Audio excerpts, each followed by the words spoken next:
Hello, everybody, and welcome to Esporter's Dominaria United Limited Split Championship. What's a split, you may ask? Well, a split is kind of like a rec league, kind of like a master class, kind of a tournament, but it's all fun. So in the past month, our participants have mastered Dominaria Limited with the help of our professional coach, Alex Court of Calls Nikolic. They reviewed things like different deck archetypes of DMU, gameplay reviews, sealed deck techs, draft log reviews, got custom deck building help from their pro coach. And they also got to compete against fellow esporters each and every week, all month long. And this is the final tournament that is the culmination of all of that work. So if you're interested, come join us for one of our upcoming splits. We actually have a brand new split starting with Alex next week to coincide with the release of the Brothers War. Each split gets 4 weeks of individual coaching, in-pod drafts and scrimmages, and office hours for deck techs and individual reviews that all culminate into this championship tournament for prizes. So let's take a quick peek at today's competitors as we wait for them to ready up. So this is the bracket that we're going to be working with. We have a full pod of 8 today. Let's make this a little bit bigger. We're going to be working with Byron, Rob himself in match number 1, Barishi taking on Amphibicopter, Fragger taking on Artie, Matteo taking on Springbok. So it's going to be a really fun tournament today. We're going to get to watch them from the beginning of their draft until the end of their gameplay. We'll be joined a little bit later by the man, the myth, the legend himself, Alex Court of Calls Nikolic, and I am really excited about what these guys have in store and have to offer. So we're waiting for a last couple of them to ready up, and while we wait for that, I do want to mention that today we are running a flash sale for Alex's Brothers War split. So if you're interested, you want to get some coaching, you want to get the jump on the earliest stuff and what is the best in the format, come join us. It's a ton of fun. Come check us out in Discord. Ask people about what Esporter is all about. It's a really, really great time, and I guarantee, 100% guarantee, you will learn something. You will improve. You will have a really good time, and you might even make some friends and win some money out of it. So definitely come check us out. And if you're interested, hit me up in Discord. I'm Quente, and we can chat. All right, so it looks like all of today's competitors are ready to go. So we are going to jump into the draft. We're going to give them a little bit more time. They should have about a minute for each of their picks. Oh, this is on the Brothers War. That was a good catch. We're going to turn off the Brothers War. We're going to Dominaria United. Make sure this is all correct. And we are just about ready to go. Sorry, just double checking a couple of last minute things. And let's dive right in with today's competitors. Good luck, everyone. And let's go. Okay, so we don't actually get to see anyone's picks until they actually make their first pick again. This is the last hurrah for Dominaria United. A format that a lot of people thought was a ton of fun. I actually really, really liked it as well. I think we had a string of some sets where there was somewhat homogenous gameplay due to really, really powerful commons and uncommons, which made it so that certain deck archetypes were just so much better than others that it didn't even make sense to go into other decks. I'm specifically thinking of kind of like Midnight Hunt and Crimson Vow. As our first picks start to roll in, we'll start here on Barishi, follow along with him for just a second. A lot of interesting first picks to potentially make in this pack 1 for Barishi. You can see that he's got he ended up on the Night of Dawn's Light, and one of the best 2-drops in the set. Amazing in a strong color. White's really, really good with a bunch of the pairings. The only other cards really in contention, potentially the Tallest Lookout. I do think the Night of Dawn's Light is better. And, She-Wall Sentinel is a card you could get on the wheel if you're opening up with a Wingmantle Chaplain or something like that. It might be nice to see. There's really nothing else at the level of Night of Dawn's Light. Baird, if you're in the red-white deck, is incredibly powerful. There's a possibility that Barishi sees Baird on the wheel. I think this is just clearing away the right first pick. And as he goes to his second pick, we see a Take Up the Shield getting taken here. I really like that as a follow-up to the Knight. I think that makes a ton of sense. Like, it's a good, strong white start with cards that have incredibly high win rates that have been really, really good in the format. So I think there's a lot of value to those picks that he's making right there. Again, on the wheel, right? I've found the most success pairing white with red, just to be like Boros, go wide, a row charge, smash face, win the game. You can kind of do a similar plan with black, where you get a little bit of sacrifice synergies, you get a little bit of interesting go wide strategy. You get from black, you get access to a decent suite of removal. Black as a whole, I think, is a stronger color than red. But there's a lot of cards for Burishi in Boros on the wheel. Now, this is a really interesting pickup. So the reason I say it's interesting is because I do think Frostfist Strider is probably slightly higher than a Cleaving Skyrider from a win rate perspective. But I think the Cleaving Skyrider, especially since you've gone Knight into Take Charge, is just a really great pickup there. It's a kind of a bomb in the Boros deck, just an extra piece of reach, extra piece of evasive attacking. We do see him go to the Sacred Peaks with the next pick after that Frostfist Strider. So it does look like he might be leaning a little bit towards that Boros deck. So let's hop over to an Esporter veteran Springbok. Let's see what he started with. So he started with the Tolarian Geyser. Great first pick. A lot of good cards in this pack to start. It's a lot of discipline. I think I may have been swayed by one of these red removal spells in Fires of Victory or Lightning Strike. Arcadia Cavalier is really solid as well. But the Geyser is the first pick from Springbok. He has done very well in this tournament in the past, so I think he definitely has a chance to do something crazy today. Mary's Outrider, it looks like he might already be gearing up for more of a Domain E type deck in this tournament, going from the blue-white spell into a Mary's Outrider that cares about Domain. And then he goes into the Haunted Mire, taking the green tapped land as his third pick. What else is really here? There's the Bite Down. That's really it. There's not a whole lot of all that great picks. And then he goes into the Vine Shaper Prodigy. So it seems like Springbok might be looking at some kind of green-ish base Domain deck where he just gets to splash around and play all the good things that he sees.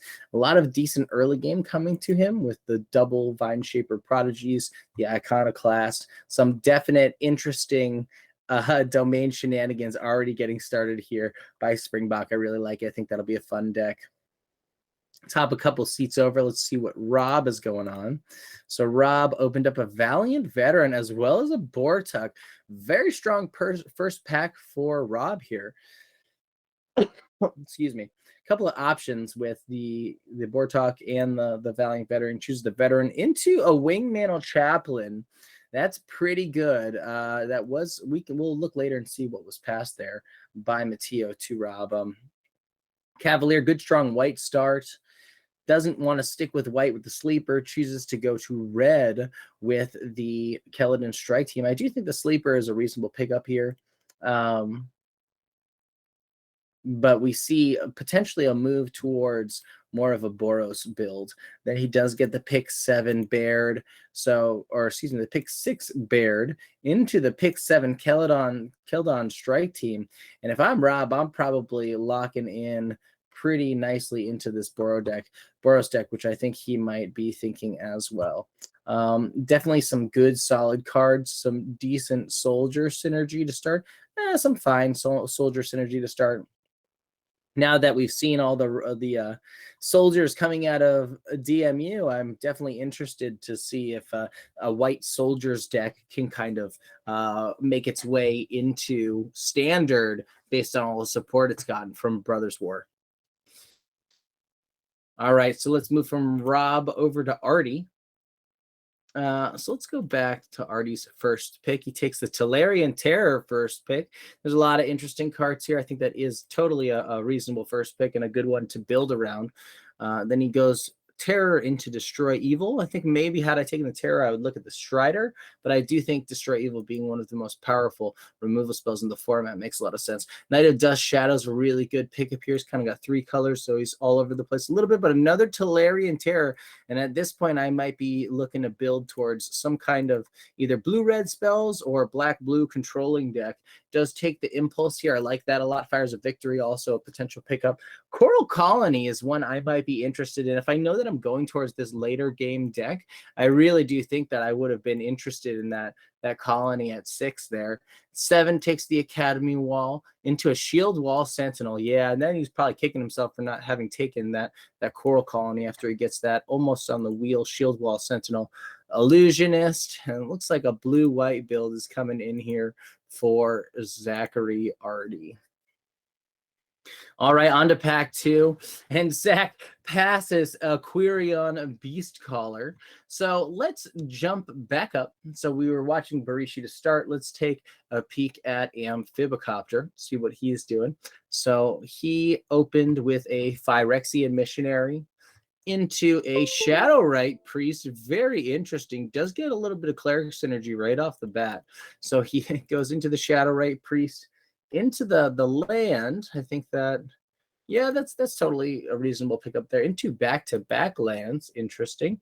Then a Cleaving Skyrider to another land. The Phyrexian Warhorse.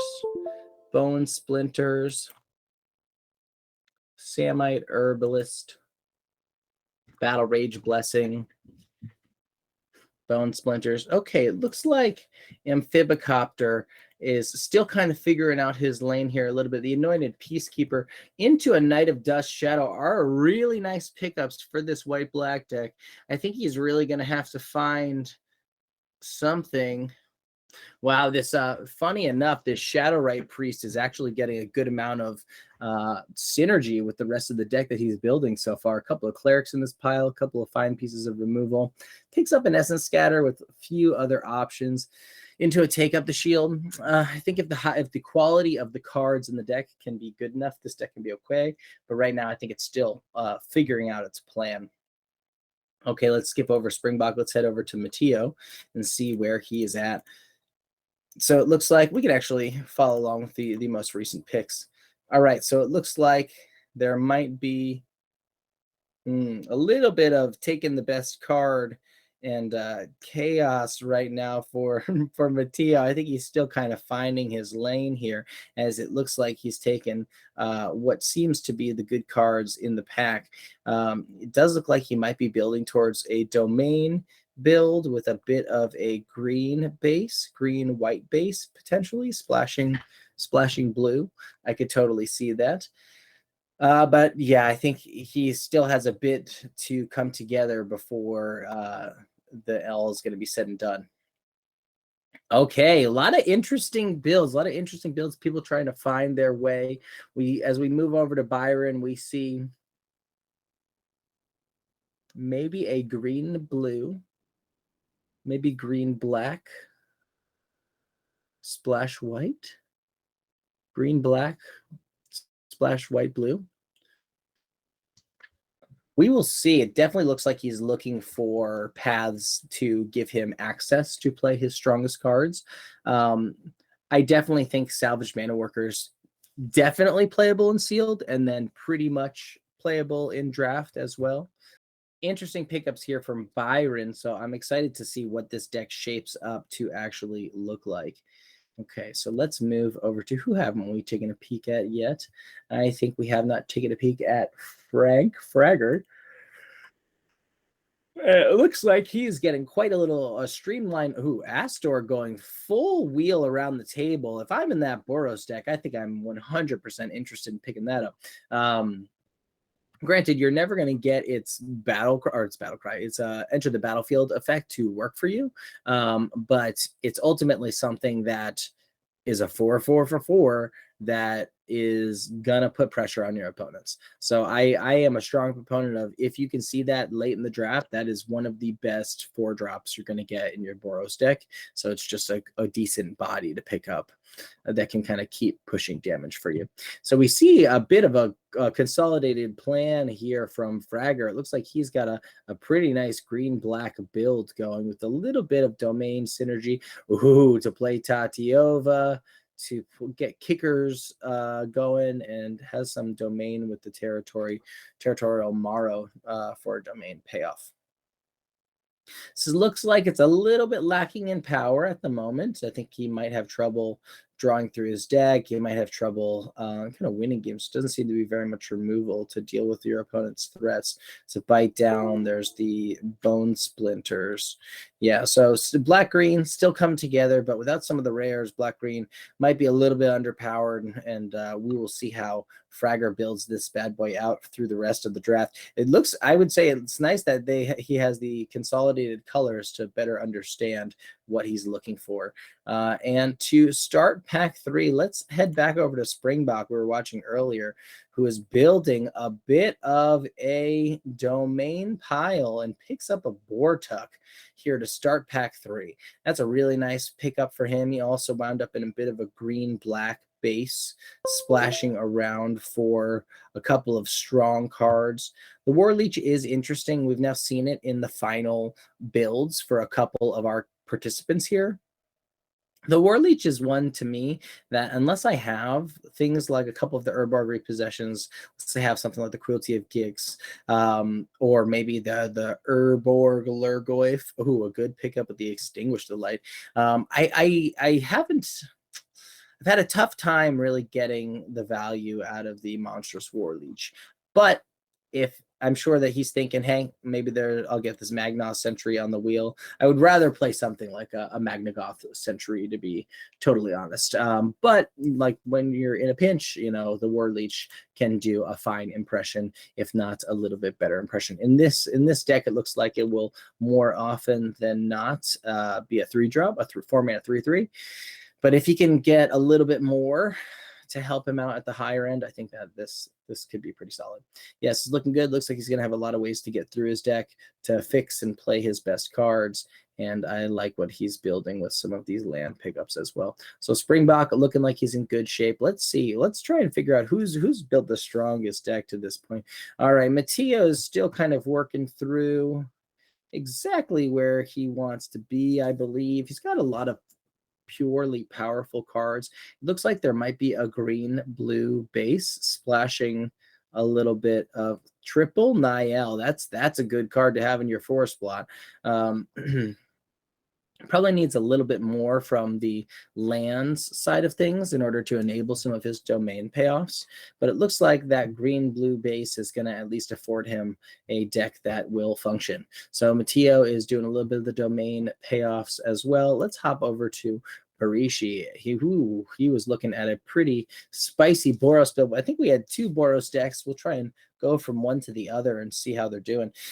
Phoenix Chick, 2, 3, 4, 5, 6, 7, 8, 9, 10, 11, 12, 13, 14, 15, 16, 17. Just a couple more cards to fill out the deck here for Barishi. It looks like he has an okay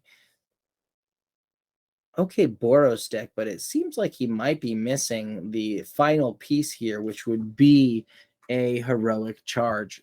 He's probably going to wind up having to play 1 or 2 of these molten monstrosities if more doesn't come in for him. But we haven't seen a lot of the good 2-drops really going around. A lot of the goblin pickers, a lot of the gorilla that kills artifacts. Yeah, we haven't seen a whole lot of them. So let's compare the Boros deck. So we were just looking at Barishi. And then who else was the other? It was Rob, I believe. Yep. Oh, okay. Well, now we see where all these heroic charges have gone. Wow. Okay. Well, it looks like Rob is really building something quite nice over here. Yep, the Yavimaya Steel Crusher. Double Bear, double Furious Bellow. I would probably, at the end of the day, maybe cut one of those triple Keldon Strike Team, Flame Tongue Kavu. Oh boy, double Defiler of Instinct and 2 heroic charges. Alrighty, well, Rob is looking a little bit scary. Yeah, that Astor, I think I'm maybe putting that into cutting these axes. No one really cares about those axes. Maybe cutting these Furious Bellows as well and putting in this Gyre's Fire Nado. Oh, he actually took the axe over the Fire Nado.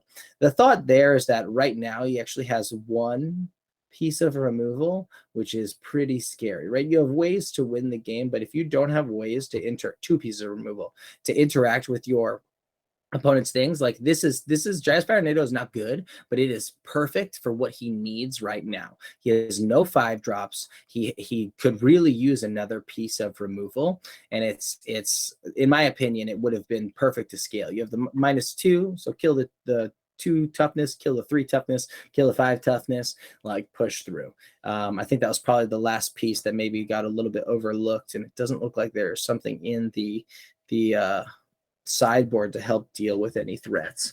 Yeah, these axes, I could see keeping one of them maybe, but I again kind of don't think they're all that exciting or necessary because you don't actually go that wide.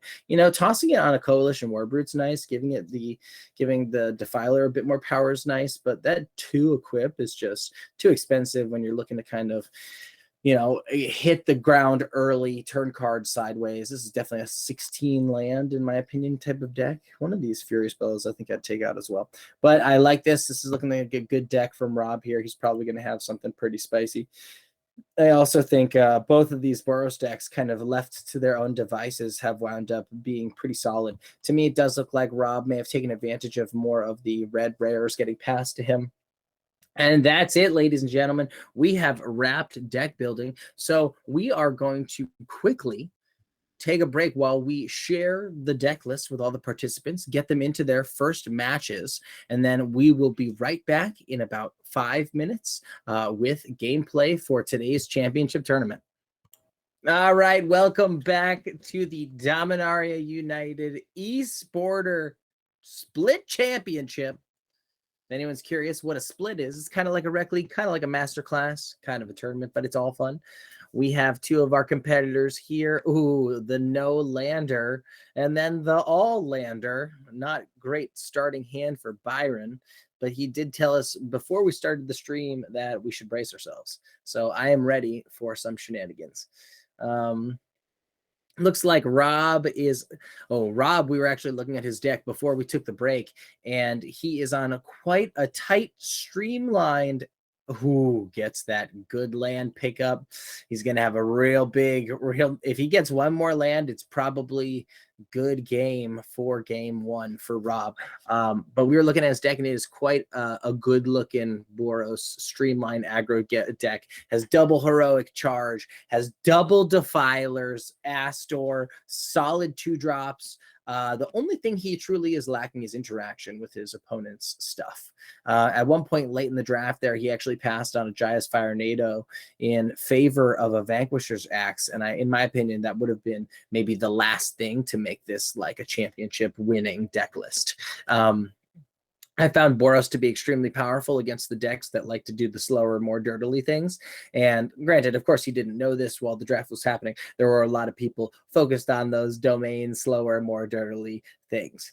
So if Rob can get a little lucky with a land off the top here, that might put Byron, and he doesn't get it, in an extremely challenging situation. Well, this is a bit better for Byron. He gets a little bit of breathing room to continue setting up his plan. Honestly, if I am Rob, I might be swinging in here and looking to keep the Furious Bellow up. I actually do like this, yeah, to get out. I forgot that he still had haste, even if he didn't kick him. Being able to play the Bellow on either, yeah, Byron does not take the bait, not interested. He is not going to be a fish on a hook today. And he says, you know what, I will still use that Bellow. Rob on the hunt for another land to be able to get out his Defiler into Astor. Looks like we had a quick little resolution change, and good moving forward for Byron. And we move to his turn. And, ooh, am I leaving up to protect the negotiators? That's an interesting call. He decides to pump up his flyer to make a little bit bigger blocker. And to be honest, knowing Rob's deck list, this 3/4 flyer, just the 3/4 body, gets around his entire suite of removal available to him in his deck. And if Rob's not smashing face, I don't know if he's winning this game. He really needs another land here to come bail him out. I when I was watching him deck build, had said for a second that, oh, maybe this could be a 16 land build, but he's so heavy at 4 and the heroic charges kicked are 6 that I might be more interested in having that extra land and giving myself the ability to consistently get to 4. Because without much draw, having 16 lands does substantially impact getting to 4 on 4, and having 4 drops that you really want to play makes it so that, like, oh, you really want to be hitting your lands on curve. And we've already seen him scry away one creature to the bottom. So now he's just in a bit of a perilous situation. I like these trades from Byron. He definitely called the bluff there from Rob.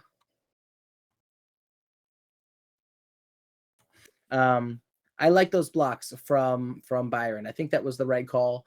I think that ultimately you are looking to protect your life as much as possible and get yourself to your later game strategies. I actually can't see what the card was that he's hovering and considering playing. I think it might be the sleeper. Yeah. Yeah, and chooses not to play it, kick, leave open, protect the negotiators for 3. I mean, he's going to be able to counter anything that comes out. I think I might just be fine with taking this 1, but I also understand where Byron's coming from, saying, hey, I need to protect my life total at all costs. I think I'm probably kicking the negotiators here. Byron agrees. Just continue the tempo play, get to push back for a turn for 4 damage. He does get a Bog Badger, which I actually think is really interesting. I ideally, I was going to say you want to be able to kick it and push through for lethal, but I think knowing your opponent is stuck on lands and having a better board presence than them makes it so that you want to push now. Oh, that Vanquisher's Axe, that looks like it might have been better suited as a land. He's going to be put down to 3 this next turn. Oh, and he doesn't even want to. He does have a draw step left, and he chooses to say, okay, I give up. So without having another piece of interaction, I think Rob's deck might have a tough time. We couldn't see how many lands he was actually running there. I would be interested to see if he switched to 17 lands instead of being at 16. And he decides just to toss it right back in. We don't know if he actually made that change, but Byron's still cooking, still thinking through his options there. If I'm Byron, I'm probably thinking, oh, I want to make sure that his 2 slot is pretty well filled. He does have enough early game. Oh, he has 3 creatures at 2, maybe 4. Yeah, Byron's deck is a bit. It's definitely a wow worthy. I think it might just be a little underwhelming. It does look like his mana is fixed well enough that he's going to be able to cast all of his spells. But as he scrolls through, there's a lot of I would say fringe playables that have made it into this deck. With the Tortoise, with the Librarian, with a couple of these cards that you're maybe not the most excited to play in a lot of situations. Brona's Vortex at 1 is pretty nice, but like the Juniper, whatever, the white creature that gives the +1/+1 counter. So a lot of things here that, even the Bog Badger is like a 21st to 23rd type of playable card. I like his 4 and 5. Tala's Lookout, Nael, Magnagoth, triple Bortuk. I like a lot of what he's doing there, but in the mid game and early game, it's very average. He was able to squeak out that first win because Rob was a little bit caught up on lands. Interesting to potentially cut. Oh, he did cut Tala's because he added in the Relic, I think I saw. Yeah, Tala's also just is not a great blocker, and it seems like he might be looking for ways to mitigate the aggression of the Boros deck, which I totally get. So Byron able to sneak away with the first win here as we go into game 2. Again, a rough hand, I don't think he actually adjusted the land count. I think he's at 16 lands. Okay, so Rob actually, that was his mulligan. We missed his first hand, so it may have been even worse than that. Yeah, sometimes it's tough because, Magic's a game of variance. The hands you draw are never going to be, it's hard to say whether or not one or another decision really screwed you over. But I think just based on the composition of this deck, I'm actually not even sure he's running 16 lands, but I think that would have been my first thought was, oh, I top out at 4. Like I don't need 17 lands here. I wouldn't be surprised if he maybe went through a similar thought process, is running 16 and is now struggling a little bit. Just because there's really not a lot. He doesn't have any thrills in here. There's not really ways to draw through the deck. So I'd understand the desire not to flood out. But just because of how good your 4-drops are, I think I'm interested in running that 17. Opts not to trade here with the sleeper. Able to find a Steel Crusher and, he should pump. Maybe missed a point of damage there. He did want to leave open the Steel Crusher mana. Now it looks like he did want to pump there. Maybe a little bit of quick clicking to miss out on a point of damage. That won't make a difference a lot of the time, but it will some of the time. Probably trading off here. Yeah, I agree. I would say, hey, I'll eat your take shield, or I will get the trade. And I think that was what Rob was thinking as well. Librarian here is going to help Byron get into a couple more lands. He does still need a blue mana. Tap land here is not going to help right now, but pushing a little bit more damage. Yeah, that 1 damage actually might have made a little bit of a difference. We'll see how it winds up shaking out for him. Byron is able to scry into the blue mana. I don't mind getting out Niall into a relic, or a relic into a haunting figment. Relic of Legends, I actually need to. I haven't played with that card all too much, but let me look up exactly what it's. You can tap for any of the colors of the legendaries you have, but if you have no legendaries, what does it tap for? Oh, no. It's add 1 mana of, is it any color? Add 1 mana of any color. Yeah. The Relic of Legends is pretty good. I think I'll go Relic of Legends here into the Figment just to get more board pieces out. But this does allow for him to have the Relic, a land next turn if he draws it, and have Niall to tap for an Impulse on Rob's turn. Ooh. That 1 damage more and more might be looking like it was an important piece of this puzzle. He would be down to 6. That would present potential lethal. And we will see who's able to get there. So we do see Byron able to get a land here off the top. He's able to go Swamp, Relic, Soaring Drake if he would like. He can also go Swamp, Relic, 5, 6. He's able to go Swamp, Relic, Figment, Impulse if he likes as well. I do like the Soaring Drake. So ideally I want bodies. Okay. Byron looking for trades here. He's looking to connect with the Niall and see what he can get off the top. He does not have domain to draw the card, full domain to draw the card. He gets to just look at the top 4. Again, Niall, for anyone who doesn't know what Niall does, she's domain. Whenever she deals combat damage to a player, look at the top X cards of the library, where X is the domain count. Put up to 1 of them on top of your library and the rest in the bottom in a random order. So this does actually make a pretty huge difference. So, I mean, it would have forced Byron's hand not to be able to swing out like this, because had that 1 extra point of damage been in, the Flowstone Kavu would have been able to attack for 6 and win here. Honestly, there are such small little lines like this that wind up being so important to the overall end goal of the game. But I do think he should still be able to get there.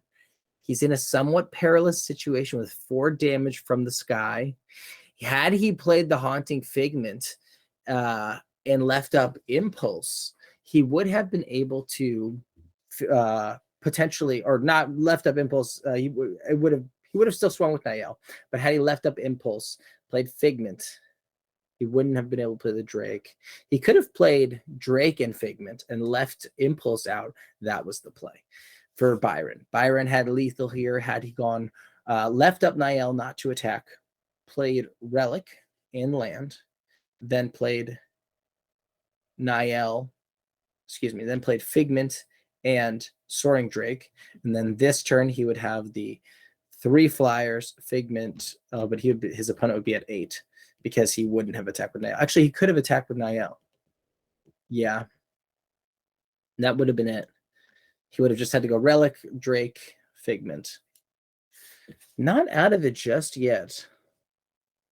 So is Rob going to be able to push through that single point of damage? Lightning Strike off the top would be lethal. Herbalist would be nice just to start gaining some life and maybe giving himself a little bit more security. I do like getting the axe on the Trampler sooner rather than later. I also like the potential of just getting the 2-for-1 with the Kavu. So I guess he could block with like Bortuk and Soaring Drake, and then you never get a chance to 2-for-1. But he's going nice and wide. Rob's going nice and wide, making this really tough. He's thinking that next turn, okay, I'm going to have more attackers than you have blockers. So can you protect yourself with 2 more creatures? Or a creature and a removal spell. He's looking right now. Byron's digging.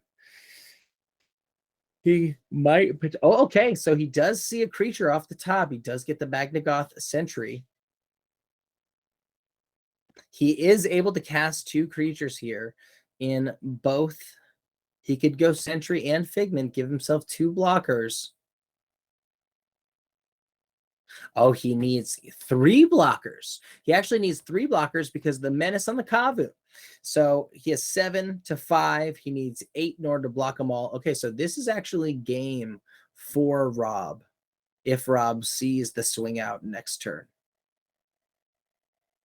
Yeah, Byron has no way to block all of the enemies that Rob has with the Kavu's menace. The game would have been over had Rob on turn 4 been able to activate the Kavu one time. Yeah, I think Byron's thinking through his options. Does he have a kicked Badger swing out? Does he have lethal? And the answer is no, he doesn't. But that is what was probably the math just taking place in Byron's head right there was, how do I survive this? We'll see there's a lot of cards that actually just end the game here. A land is not one of them. I mean, we'll have to see, does Rob see the swing out? So there's actually no reason here to play both of these. You almost certainly want to just leave the pump charges for the Kavu open. You really wanted to leave your red mana to maximize the trades there, but I mean, okay, there you go. You know that your opponent has 2 mana available to him with Bortuk and Niall due to the Relic of Legends. So you got to be playing around some things, but I think this is like a shoot your shot moment where it's like, okay, I have lethal here. I need to go for it. And you swing all. Byron sees it. Byron concedes. And we're going to game 3, ladies and gentlemen. I do think, as I looked at Rob's deck, I think Rob's deck does have potential to win the whole thing. All right, let's see. We can't see exactly how many lands he's running based on this configuration. But knowing what's in Byron's deck, I think I'd be interested in potentially putting in that Thrill. Or the Thrill for what? I don't know. You went through it so quick, it's hard to see. I guess the thing there is there are really two win conditions that he wants to find. He wants to find both of his heroic charges, or he wants to find Bairds to go as wide as possible. I do like with the two Bairds, having the Vanquisher's Axe is nice that it kind of guarantees a Baird activation every single turn. So I do like that little combo. I do think the Axe is a bit underpowered, but we did see that, it was effective, and there are hits for Astor, right? And so it's something else, more synergy within the deck as a whole. All right, 2-lander for Rob to start here. Good aggressive start, gets a nice little 1/1 haster coming out. Going to be able to start to put the pressure on Byron. Byron's, he draws into a 2-drop of his own. I think if I am Byron, I'm probably looking to trade off my resources relatively early in the game, just to protect my life total. Maybe not for a 1/1, but I think I am willing to trade creature for creature until we get to the late game. We did see that there are a lot of mechanics, Rob, with between Baird and really just Baird, actually. Like, he has engines to accrue value through the late game.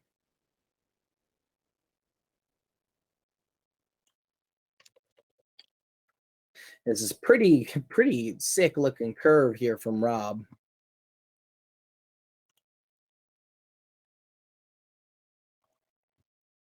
Automatic Librarian, Quirion Beast Caller. Oh gosh, Byron, I didn't even see him drawn to the Quirion Beast Caller. That's going to be really, really powerful for Byron here in stabilizing this early game and potentially giving him more resilient threats once the Beast Caller gets removed. But for Rob doesn't really have a way to deal with his opponent's threats. That's really the biggest problem for him, is that he doesn't actually have a way to push the issue, but he does have a 4/4 that, okay. I think I'm swinging with my Cavalier as well. Maybe not, because he's trade Figment for Cavalier, even if you enlist it. Yeah, I'm not that excited for it. It doesn't really push any damage where I need to push it.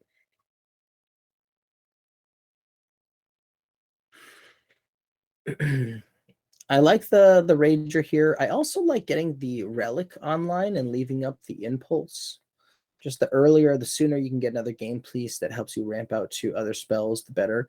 I get what he was doing, saying, okay, give me a 4/4. Let me get closer to 5/5 so that, well, there's two things, really. Byron knows Rob's deck list. So if Byron knows that Rob doesn't have much removal past 3 Lightning Bolt, then getting to the 4 toughness creature is a higher priority for him.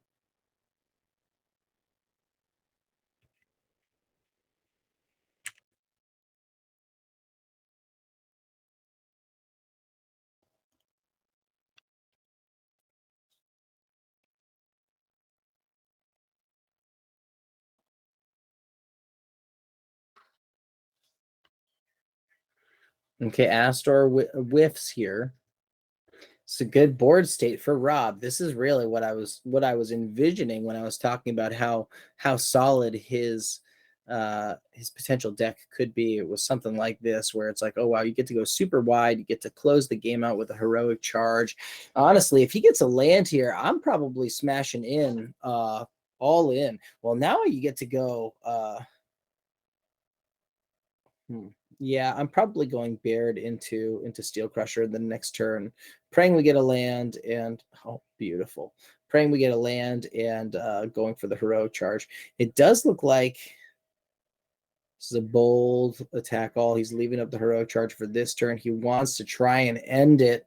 I like what he's doing. I actually think this is going to end the game here. 4 plus another 6, 10. If Byron doesn't block properly, this is going to be pretty bad. This is this is kind of best case scenario for Rob. I think Rob has got round 1 all locked up here. Wow. This is going to be pretty incredible. Yeah, and that looks like it's gonna be just about game. Not technically game. Oh, the first strike on the Defiler is gonna give an interesting counter back. It's gonna allow Soaring Drake to trade with the Cavalier here. But it's 3 counters, so he's going to be able to kill Astor, or it's either trade with Astor or the Soaring Drake gets to win the fight with the Cavalier. And then what does he take? He takes 7-10 damage down to 7. He's got Bortuk next turn. He actually can't even cast Bortuk next turn unless he gets an untapped mana source. But I think I'm probably looking to leave a resource on the battlefield. Yeah, I was thinking I might want to stick with the Soaring Drake. He does draw the untapped land. Bortuk is going to be able to get a second creature out. So the thought there would have been, okay, Bortuk gets a creature onto the battlefield for under my domain count, which is 4. And then I would have had the Soaring Drake, so I have 3 blockers. I'm at 7 life. Yeah. It's all just a real rough situation from here on out. Byron plays the scry, sees the bad news, and gives him the GG.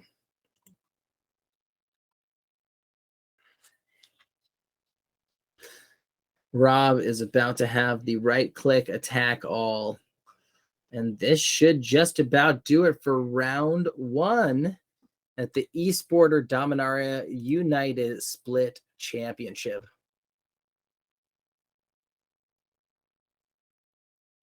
Great game. Super fun to watch. Rob's deck is pretty terrifying, although he does not have as much interaction as I think he maybe could have had or maybe would like. I think that it is an incredibly powerful deck that people are going to have a tough time with in this format. So congratulations to Rob himself. He will be moving on to the winner's bracket semifinals. So congratulations, and we will be moving all of them through the bracket very shortly. So let's take a peek again at Rob's deck that we just saw. So Rob, yeah, you can see we had the early branch riders coming down. He actually never wound up activating them, but he's got the infusion. He's running at least 1 axe. He's got the herbalist, the veteran infantry, Steel Crusher, Double Beards, Furious Bellow, Lightning Strike. So his 2 is real solid. It's some very strong cards and then just like solid cards in general. Cavalier, Double Kavu, Triple Strike Team. They're probably not playing, maybe playing one of these Warbirds, but probably just Double Defiler, Astor, Double Historic Charge would be my guess. Real good, like does the things that you want it to do. The one piece that I was saying that I disagreed with was he picked a second Vanquisher's Axe over a first Jaya's Fire NATO.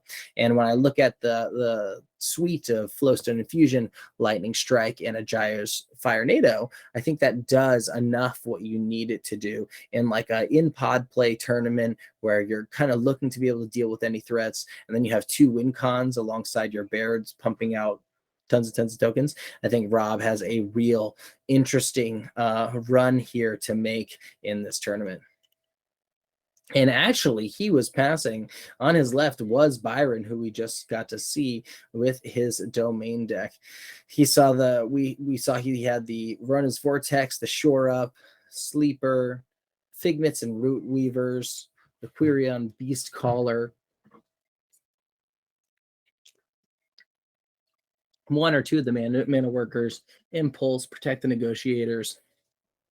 Yeah, so it seems like this triple Bortuk is kind of the game plan. It's hey, trade off early, get out my lands for domain, get good value from my Bortuk. Byron is a very crafty player, maybe one of the strongest monthly consistent performers on the ladder that Esporter has seen in a while. We have a couple of players like that who are just really high level. But sometimes drafts, when you kind of have to bob and weave and kind of figure out the different strong cards that could go in the deck, Domain has made for an interesting dynamic in this format. Excuse me. So it's kind of forced people to draft in ways that maybe are a little bit more complicated and challenging than other ways in the past. So Byron will be moving to the losers bracket. Let's take a quick peek at this, see if anything has changed based on the results we've received recently. So we see that both Artie takes down Fragger in 3 and Springbok takes down Mateo in 3. And we are still waiting on the final matchup of Barishi and Amphibicopter before we head into those round 2 matchups. So let's talk a little bit of Brothers War. I think, like many of you, I participated this weekend in a pre-release. There's definitely some interesting cards that I think stood out and that you should keep an eye on for the early days of draft.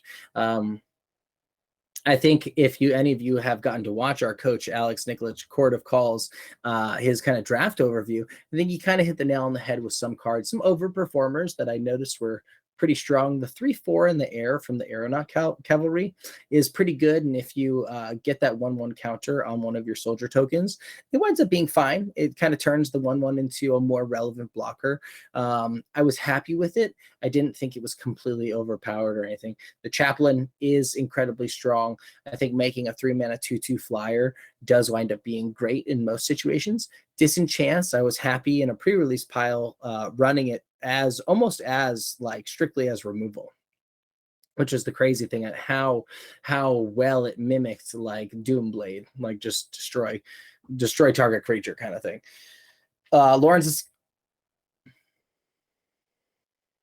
okay, great. So we're gonna hop in with our next matchup of Artie and Springbok in the winners bracket semifinals.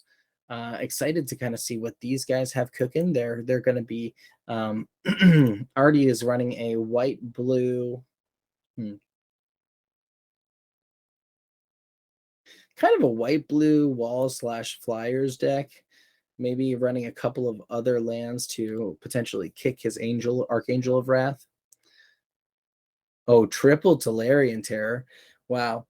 Yeah, okay, so it looks like it's a kind of more spell. I wouldn't be surprised if the final build was more spell focused. Probably running both of these Illusionists to try and potentially kick for Archangel or play his Extinguish. and triple Tolarian Terror. So Artie is going to be coming in with the spells, dropping the early terrors, and he's going to be playing against Springbok at the opposite end of the table. And he wound up in what looks like a green-black base, potentially splashing for blue and a little bit of red. I would say he's probably not splashing for red. He might just be running these for domain for Jodas Codex, and he's splashing the red for Maria's Outrider. So black-green, repossession. It seems like it's a black-green base, but mostly just black-green-blue domain stuff. And then maybe some white with the grotto. Yeah.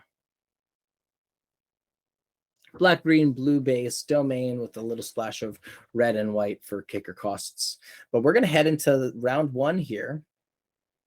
And we are going to start with, we are looking at Springbok, I believe. We are looking at Artie. Okay, great.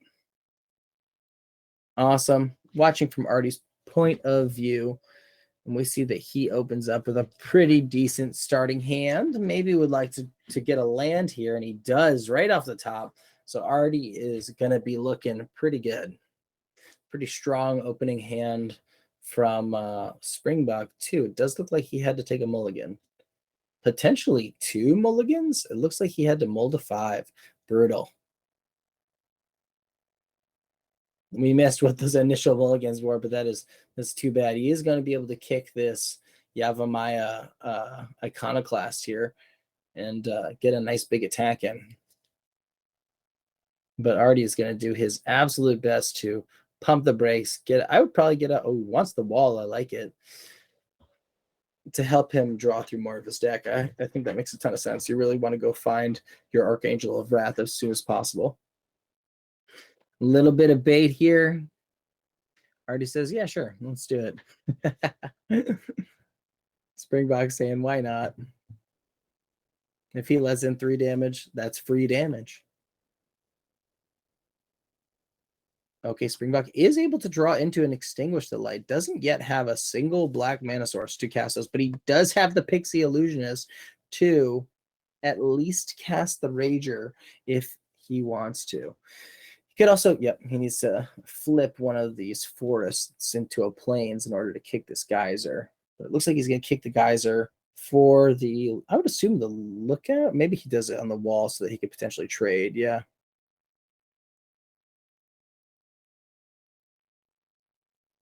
All right. Artie says, yeah, sure, let's do it. Able to go get a pixie illusionist of his own. Maybe he takes the land here, but I believe he has another land in hand. So I think he takes the, yeah, he does. He has the keys of Koilos. Chooses to take the illusionist and play the pixie, which I actually find interesting because I think I would have rather held up the 2 mana for my impulse because I don't think I care about trading off if he attacks for 1. Maybe you do. Maybe you do because you don't want him to be able to, fix his mana any further. But it kind of seems to be like Springbok does not intend to swing in with his pixie. So from a mana efficiency standpoint, I think I probably would have just rather have found impulse into trying to find my Archangel. I keep saying that's my plan, but yeah, that's true. You don't know that your opponent necessarily has, the answer in hand. Okay, he is able to find ostensibly his second black source. Bite down is a good pickup here. And looks like that's a 6 mana terror. It's going to be, or 7 mana terror. So it's going to be a bit expensive. Okay, decides with the terror in hand, he does want to play the impulse this next turn.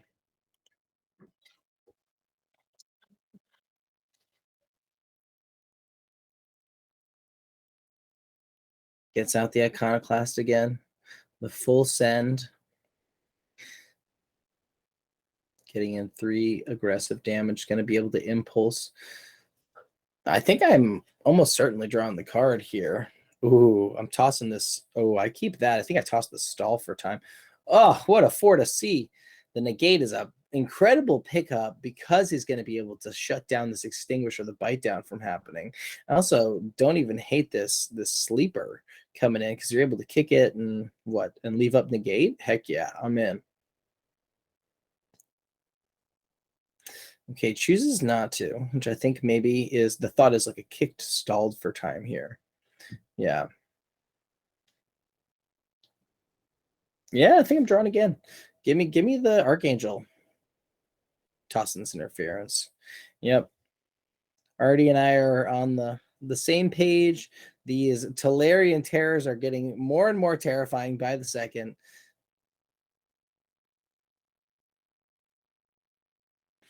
Kicked espionage here. Huge for Springbok. He's going to be able to get his codex. It's almost free. It costs 1 right now.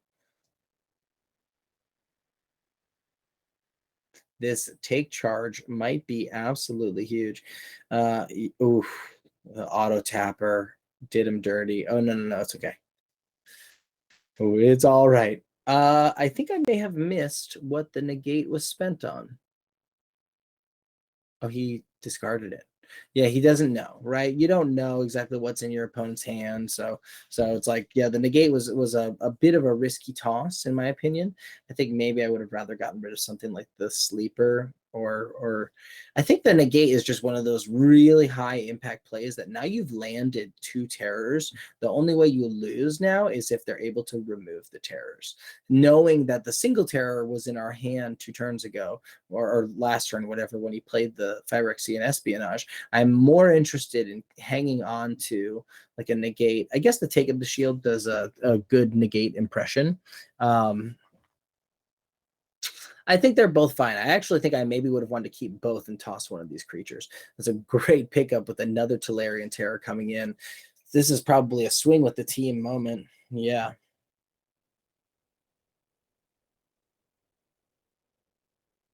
Okay, 8's pretty big. 8's tough for Springbok. Another Talarian Terror is going to be a big problem.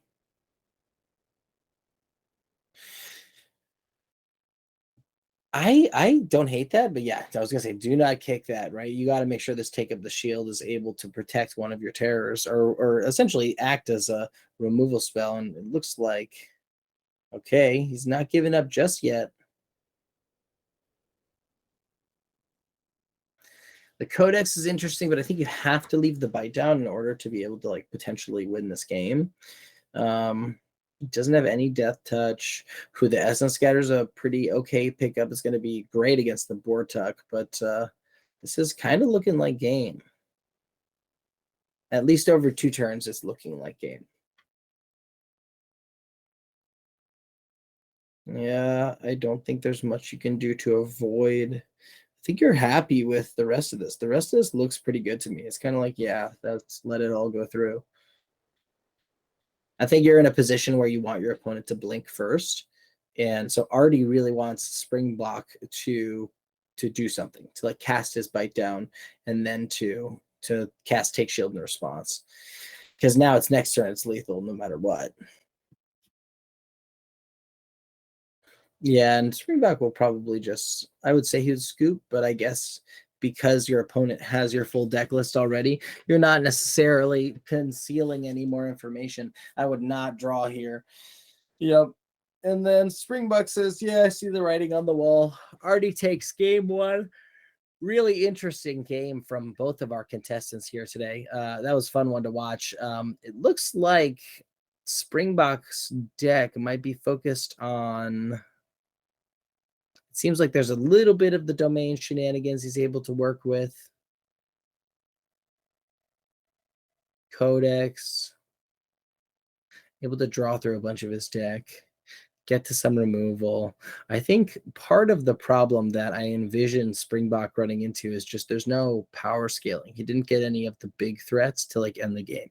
He didn't get Territorial Morrow. He didn't get Yavimaya Sojourner. So he's really banking on a 4/4 in Bortuk, a 4/4 in Maria's Outrider, and a 3/3 at 4 in the Micromancer to win him the game. And I think, unfortunately, like when you look at it like that, like how does your deck power scale through the game, or how do you win and finish those games? I think that it's going to be a little bit of a tough time. Uh-oh.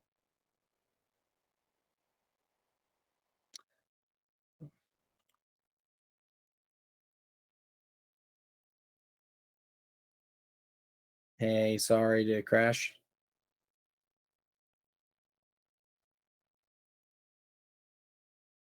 Okay, cool.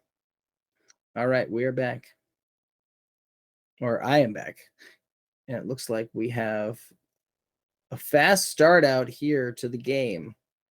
If I'm Springbok in this situation, I'm probably swinging in with this Yavimaya Iconoclast.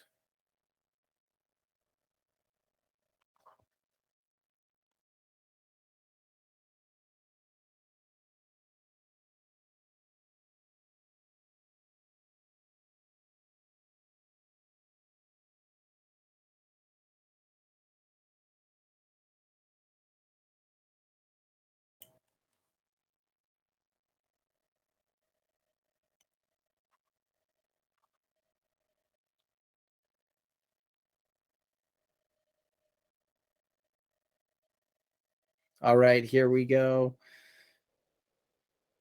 We see art.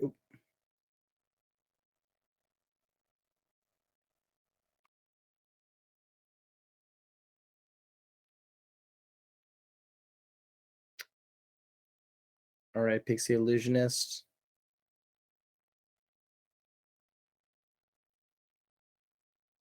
Giving Artie access to some black mana.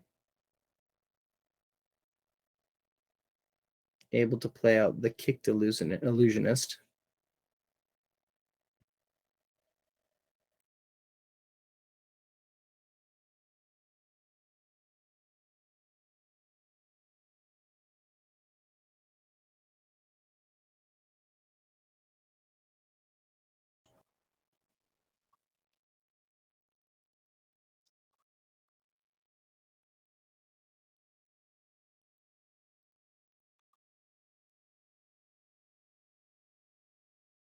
Uh,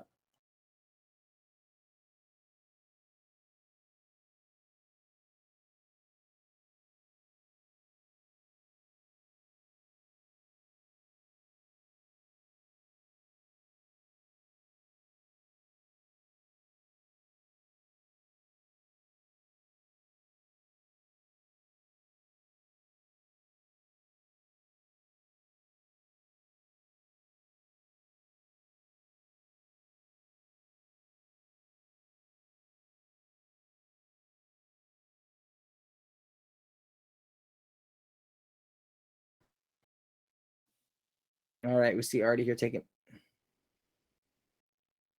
a peek at the opponent's graveyard.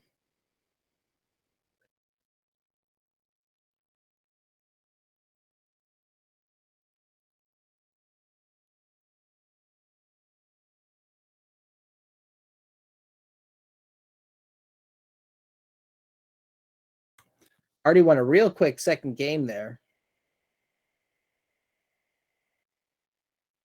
And we will be heading into game 3 ever so shortly. It looks like there is a mull to 6 for Artie here.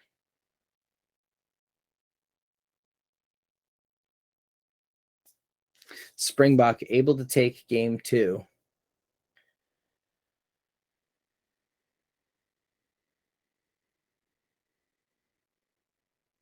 Ooh, okay. Early Tolarian Terror in the hand for Artie. He's able to get a pretty good start here with the Pixie Illusionist into the Soaring Drake. Into the Mesa Cavalier. This much air pressure might be setting Artie up for a pretty good early W.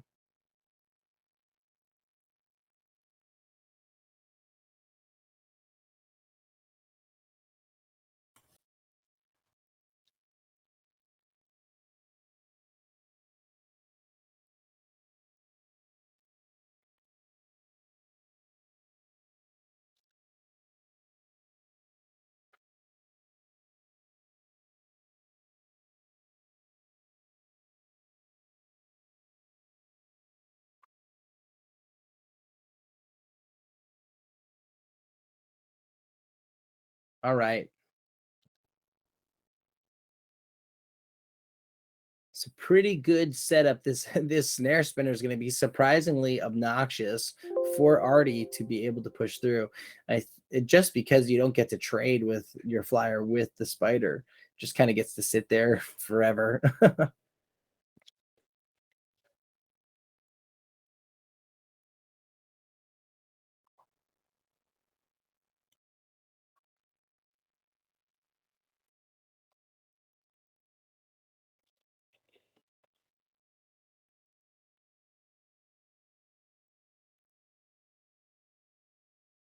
All right, we see him taking the trigger. Kind of a lucky pickup there to get something that he was more willing to toss than the Tolarian Terror. Anytime you have a single card in hand, it's always a little bit risky to be going out and letting those triggers where you draw then discard to happen.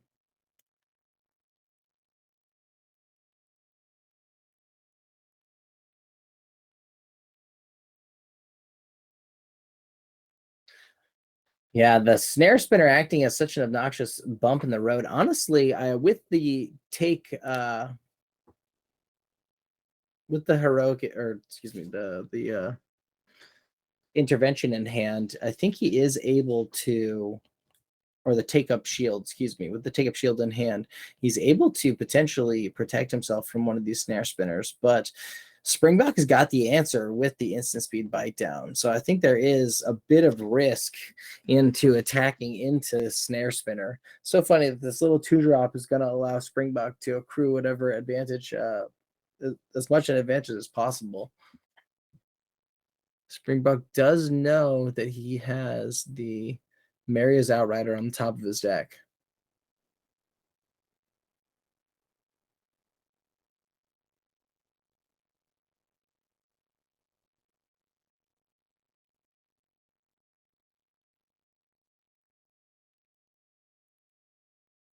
Tall's Lookout is a pretty good pickup for Artie here. If I were to guess, I would say that the every turn that goes on is kind of tipping the scale in favor of Springbok here. Even if Artie's able to draw into something like his Archangel of Wrath, I think that every turn that he's able to draw, he's able to kind of get to more threats. Springbok is getting a little bit more and more ahead. All right, awesome. Yeah, the Academy Wall and the Take Up the Shield aren't necessarily going to be enough to get Artie back into this game. I think the Talos Lookout is a pretty nice card to maybe swing in with. It's so tough because you really, well, now he's got the Mary's Outrider, which also has reach. So now Springbok has done a pretty good job of really just clogging up this board so that Artie cannot attack in profitably.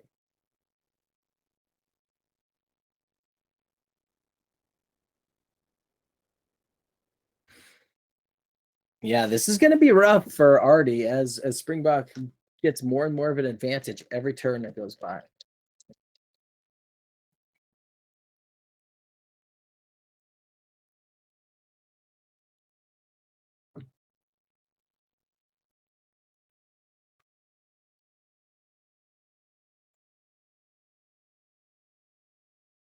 Looks like he did kick the Pixie Illusionist. Yep. And then goes for the Vine Shaper Prodigy. Artie with a pretty good pickup with the Essence Scatter. I don't think Springbok's going to see that coming if he tries to play this board tug.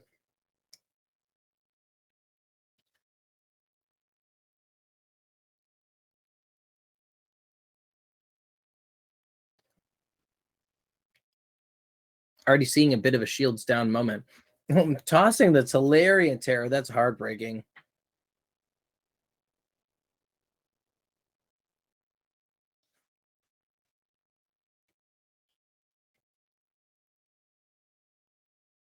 Already able to capitalize a little bit there. But Springbok does not really care because the Urborg repossession is still in hand.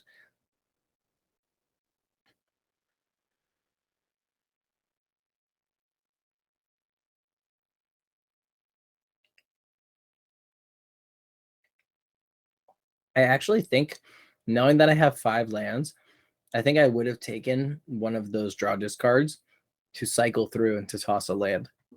I think the likelihood of hitting a land next turn is so high that I want to potentially clean that off the top. It's probably like better than a coin flip. Yeah, I would have done one of those Academy walls to try and toss the top card just on the gamble that it would be a land. And ultimately, you're just trying to put yourself in a position to get lucky. And you know that you're sitting on 5 lands and it's turn like 7 or 8. Like that's better than a coin flip that you're going to hit a land. So I think that I'm taking those odds to try and push myself towards something that's going to help me win the game. I also understand that he just drew a Tolarian Terror that he had to throw away. So there might be a little bit of like PTSD there and not wanting to do that. Really interesting pickup from the Elvish Hydromancer. He's going to be able to kick it into his potentially onto his Mary's Outrider and do another 4 damage to face.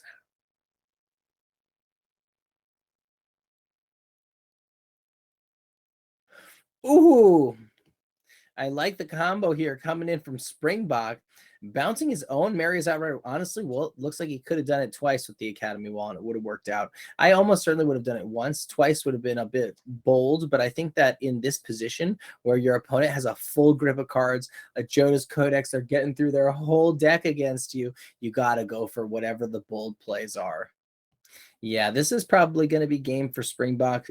Springbok is down to probably like 7 or 8 cards in his whole deck, if I were to guess. So I think he is trying to make a move as soon as possible.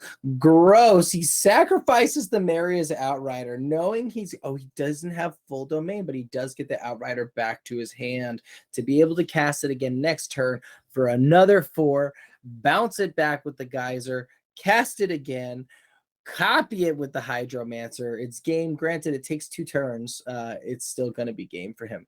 Out of control. What he could have done was use the Pixie Illusionist to make one of the mana that he tapped for a plains, and then he would have been able to get the Mary's Outrider directly onto the battlefield to hit for 5 this turn. So there was a slight misplay there because he would have then been able to do the same thing next turn. When he taps, the Archangel of Wrath is going to be able to cast it with one of the kickers. Or is that even true? I think it is true.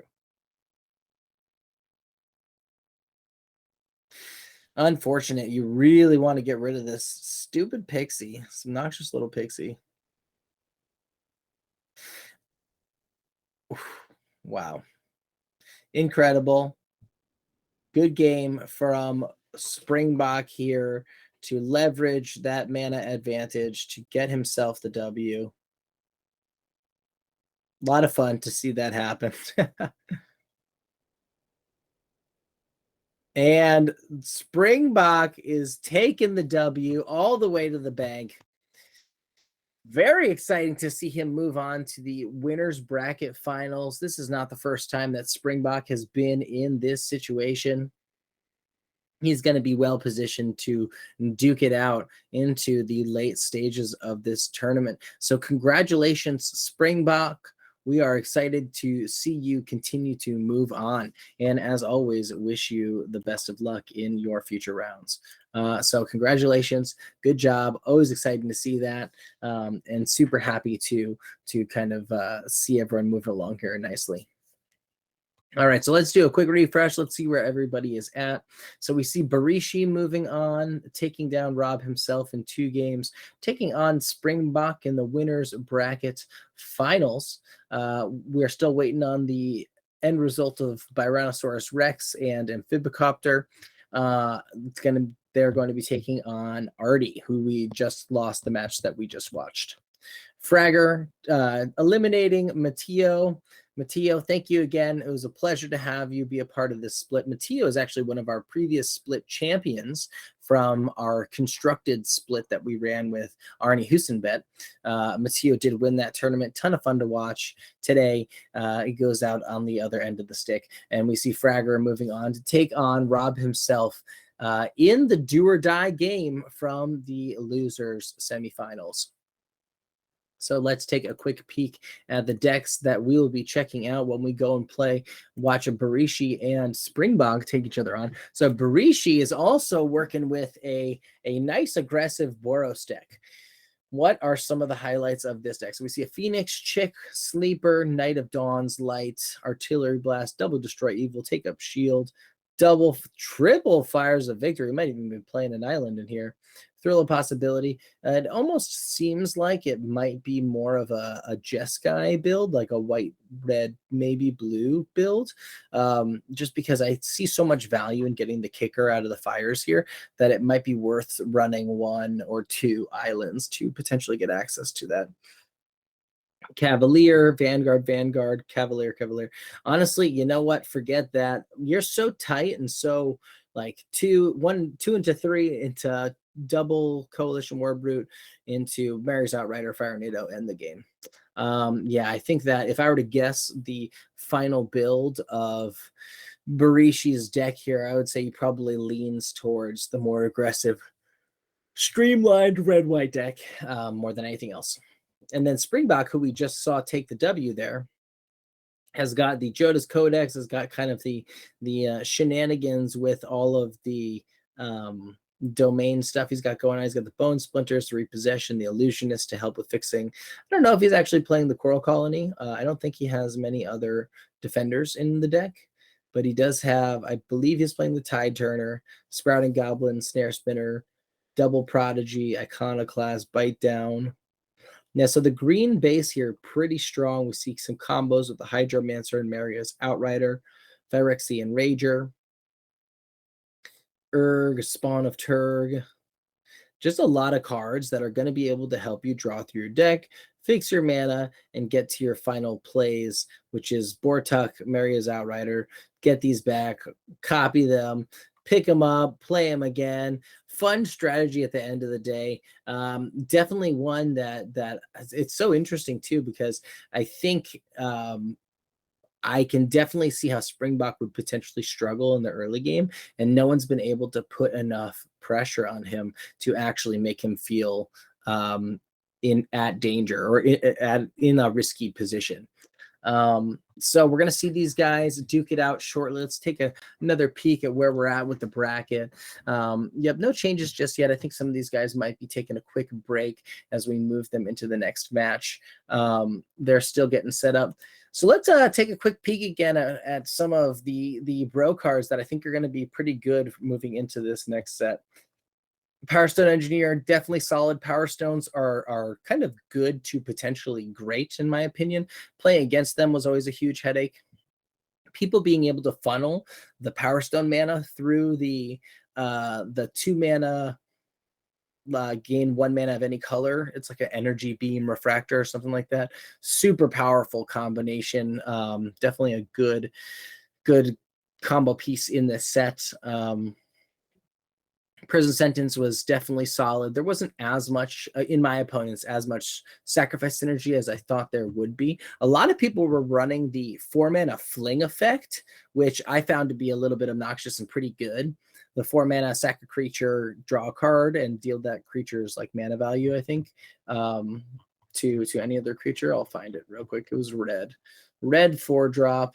It was like a fling, but it was it was a good combo, and it dodged a lot of removal. I found it to be somewhat challenging to deal with.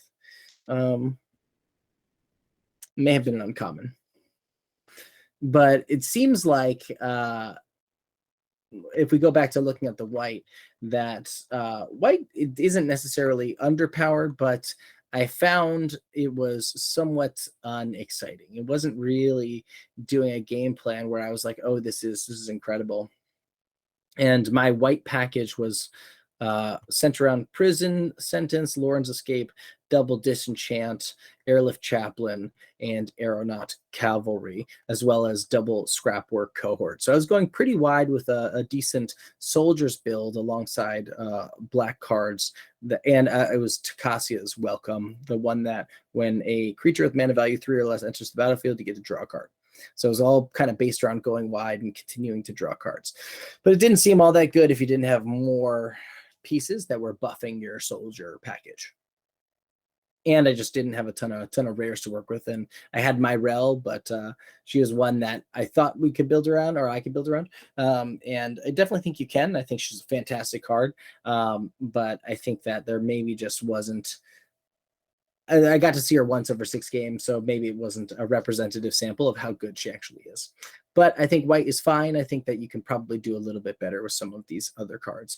I think really anything that makes you Power Stones, really a lot of these cards that have abilities that seem overcosted because the Power Stones are so ubiquitous and often line around the battlefield, you have ways to like use the 3-mana 2/3, pay 7 mana, draw a card. Like that's often more like, or draw 2 cards. It's more like pay 4 and tap 3 Power Stones, draw 2 cards. So that's more playable than I think at first glance I thought it was. Really anything that creates a Power Stone, pretty good. These are things that Alex called out in his draft guide. Philology Archaeologist, pretty good. Desynchronize, pretty good. Milestone's Animation, definitely a very strong card. Didn't play it in my final build, but I did have the combination of this and that 2-mana artifact that has flying and gets 1/1 counters whenever you cast non-creature spells. Didn't have really enough support there, but recognize its power, right? It's oftentimes a 4-mana, 4/4 hasty creature that cantrips. So that's going to be something that's pretty desirable in a lot of different decks. Scatter Ray looking like one that's going to be pretty good as well because there's so many artifacts that are problems in the deck. Yeah, the Third Path Savant is the one that I was talking about that might be more playable than at first glance I think I thought it was. Stern Lesson, really solid card. Really, any of these Power Stone guys are going to be great. Weakstone Subjugation's a good one. And some of these other guys I'm not unimpressed with, but I don't think are reasons to be in the color. All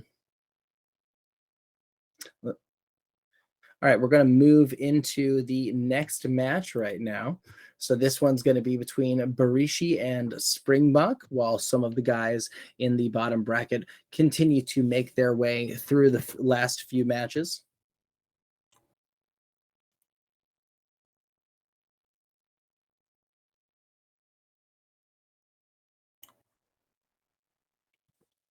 All right, and into the winners bracket semifinals. And Barishi does take the initial mulligan here. Says the one lander was no good for him, doesn't want it. Probably toss back one of these Fires of Victory. Yep, and he agrees. I do like being able to just use it on 2 as removal to kind of clear the way. Well, yeah, I think I'm happy with that. If there's no way that I'm ever, as Barishi, going to kick that, I'm kind of fine using... you know what? I actually hang on to that, I think. Hang on to it, and I potentially use it the following turn. You don't really care about this 1/3, and there might be something more impactful on 3 that Springbok plays, but if not, you don't really care. Yeah, so I think I'm just going with the Kavu here. and keeping a handful of removal. Being able to get rid of Mary's Outrider when it lands on the battlefield, those could be huge for Barishi. I like this tempo play from Springbok here. Just do something with your mana, keep drawing through your deck.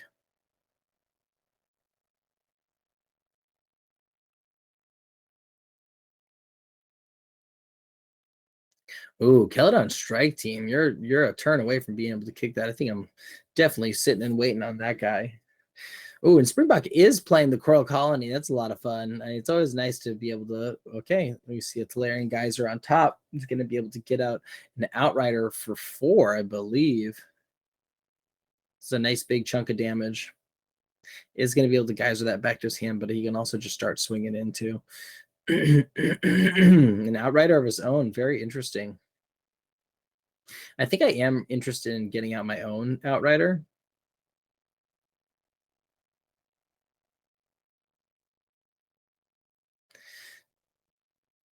I think that's a right call from Barishi here to get rid of the Springbok's Outrider. Just knowing what's in his final deck list, I don't really want him to be able to get his shenanigans going anytime soon.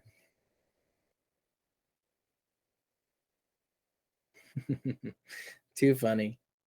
Yeah, this game 3 life is actually going to be pretty big.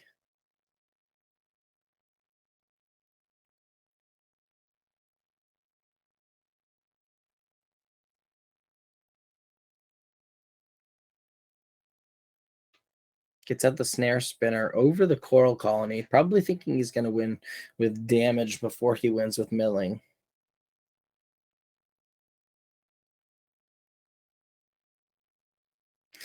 This is a tough one. I really don't hate getting out the Mary's Outrider. It's not like it gets a whole lot better, and the 4/4 body is just a big enough problem for your opponent that, yeah, I don't know if I really care very much about getting rid of their 1/3. So personally, I think I'm trying to. I appreciate the mana efficiency. I like that he did that, but it leaves you with one fewer pieces of interaction. That ooh, all right, he gets it drawn to the Giants Firenado.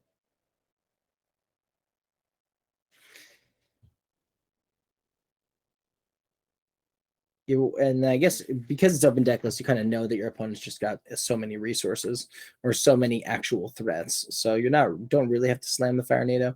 I am interested in Yen, and I think just building the board state and continuing to push. Springbok's kind of drawing into a bit of a pretty weak hand here. Ooh, I like the kick and getting a second colony. That's a lot of fun. Oh, he chooses to get a second Hydromancer. I don't hate that. I think ideally I'm trying to find another path to win if attacking no longer seems viable. This is tough, and I believe Jazz Firenado is a sorcery, so he's not going to be able to do that in response to anything that he sees his opponent playing. No kick here, just the double spell.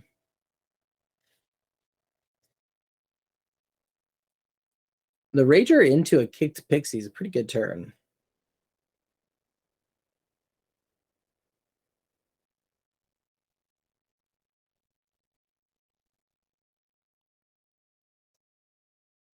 Okay, Springbok says, there it is. I got it all out.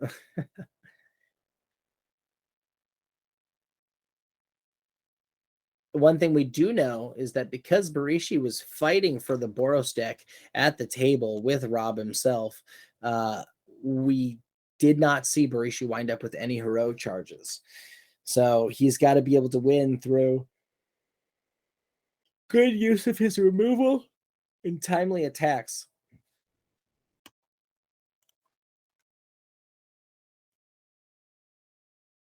Yeah, looking now, he's got a decent suite of removal and triple fires to victory.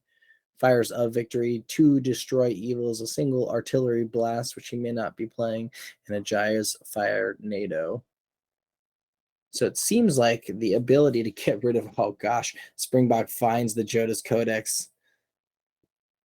Really going to be pretty powerful. Interesting choice to do this mill on his turn.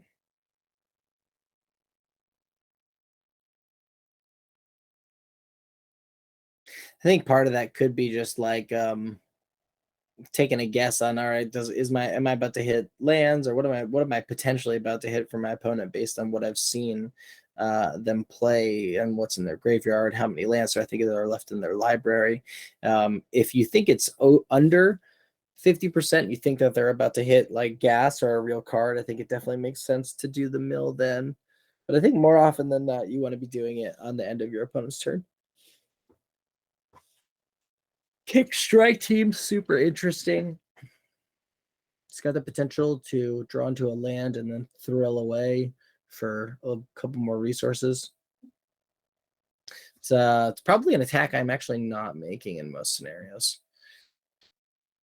He's going to be able to, all right, he's going to just go 4/4 trample for the unlist on the Coalition Warbrute, but I don't actually think this is. It's definitely not a bad attack, right? I don't know, actually. I don't love this.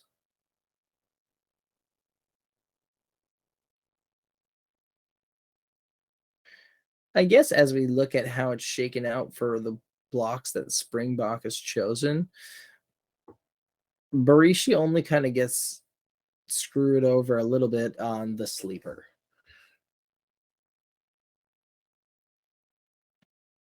So maybe in hindsight, that was one where he shouldn't have. Smart, good adjustment from Springbok, making sure it's only a 1-for-1.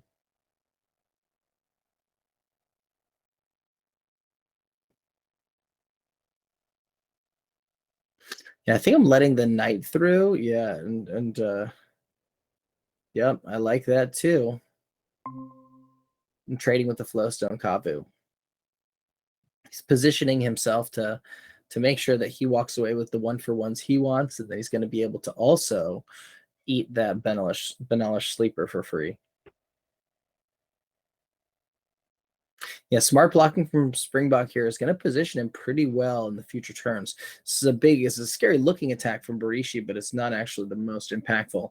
And before we keep going, I would like to introduce the coach of this month's split, Mr. Alex Nikolic, aka Corticals. Alex, welcome. Hey, how's it going? Excellent, my friend. Excellent. Thank you for joining us this fine Sunday. Of We're course. seeing Springbok making another deep run in the tournament. Classic. He's got a bit of a domain pile that when I looked at it, I was like, what have you done, Varun?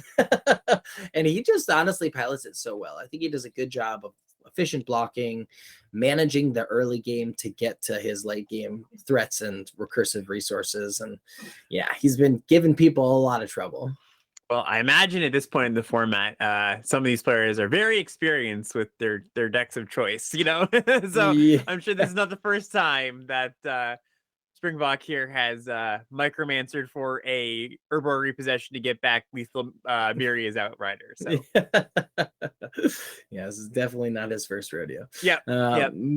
But yeah, it's been going pretty well. So it's so funny too, because the Hydromancer is one that obviously has a pretty low win rate on 17 lands, but I think it's just one of those things that it's like in the right combos, it's just kind of unstoppable, especially when Maria's Outriders hitting repeatedly for 4 in the face. Yeah, I think it's a card that definitely varies depending on, I mean, it's just like any clone, right? Mm-hmm. It's only as good as your best thing, or whatever the best thing on the battlefield is. So if you've got some really good things to copy, yeah, you're okay spending that 7 mana. Yeah, exactly. So we saw 2 Boros decks competing Boros decks actually sitting opposite each other at the table. So that's interesting. I guess that's ideal from a drafting perspective. Yeah, totally. But they both wind up being pretty good. So Barishi is undefeated, and then Rob's working his way through the bottom bracket now. Oh, interesting. Copies the Micromancer. I don't know what else he has to go get. For the full value. I think there was another Urborg repossession for him. Oh, it's a Bone Splinters. Okay. Interesting. Maybe get rid of the Kavu as like an obnoxious blocker. Yeah, I like the there's some players who just want to play as much Magic as possible, right? So like me, I would probably just copy the Outrider and gone for like, close to lethal. But it seems like Springbok's just like, nope, this game's gonna go on as long as I want it to. It's just like I'm gonna be more game actions.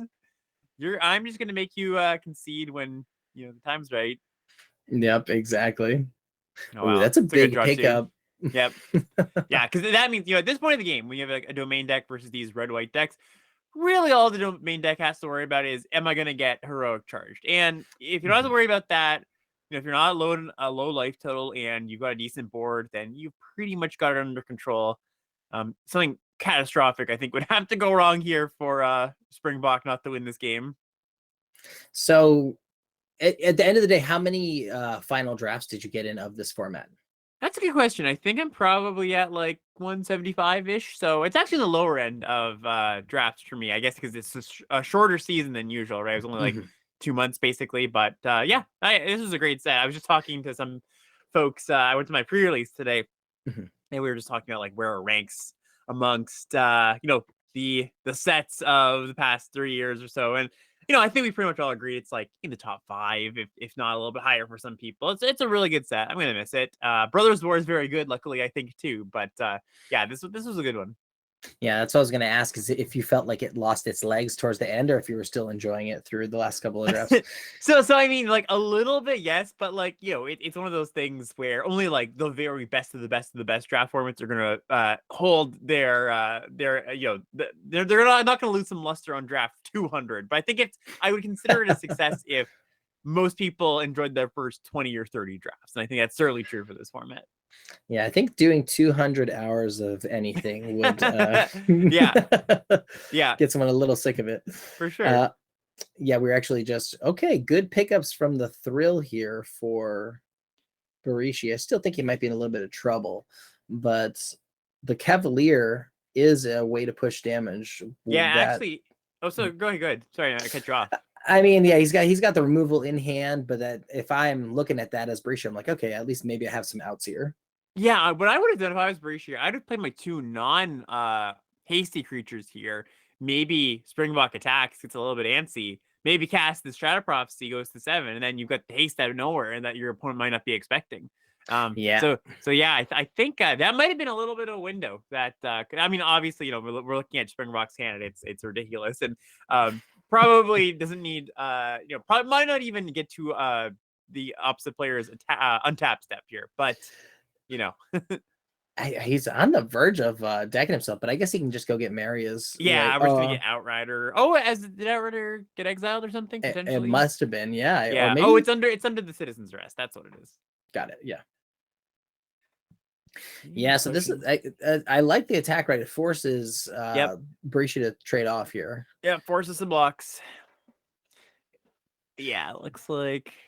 All right, so how did your pre-release go? Did you get the 3-0? Oh yeah, 3-0, 6-0. I also did a team draft after, which was pretty cool with some fun folks who stuck around, and that one did not go so well, but it was still a lot of fun. What was your pre-release deck built around? It was like a Grixis deck, splashing green and white. It was mostly like had some of the draw 2 blue-black synergies, but also had like a bunch of pretty good rares. So wasn't too complex. It was just good cards. Nice, fun. All right, it looks like Springbok's going to be able to take this with the swing out. Good game to Barishi. I believe that was game 3. I think it was fairly certain it was game 3. Nice. With Barishi taking game 1. Oh no, not yet. Wait a second. Sorry, we've been watching Springbok play a bit. So maybe yes, that was probably, it must have been game 1. We did also see him play against someone else who was playing Boros, but that must have been the start of their matchup. Sorry, it's been a long weekend. No, you're good. Yeah, and Springbok, like any very focused player, goes back to view battlefield, look at the graveyard, right? Just kind of see. All right, well, I know generally what my opponent's playing, but it's good to just take a look at the actual specific cards that my opponent has to see if there's anything that lines up poorly in my main deck or lines up well in my sideboard. Yep, exactly. And I think when you know generally the pool that they're dealing with, but don't necessarily know the cards that they're running, it's always good to double check and say, okay, they are running more 2-drops than I thought they were going to be or something. Yep. Or, hey, how do I tech around whatever that thing is that they're running? It's so funny too, because you look at a lot of the cards that when we're seeing Springboks deck a little bit there earlier, a lot of cards that I don't think I would be too excited to play, but you can tell that all of them are in service to getting to the combo of like Micromancer, Maria's Outrider, Bortuk, do it over and over again. Right. Yep. Yeah. Like like I was saying, it seems I get the vibe that Springbok is not their first time drafting these kind of decks. Multiple reps, you kind of understand, like, the first time you drafted an archetype, you're like, all right, here are the obvious cards that clearly fit into the archetype. And then, in your like 20th time, you're like, well, I don't have a card that fills this specific role, like an early blocker. I don't have the good twos. Maybe I'm going to play a Snare Spinner, so.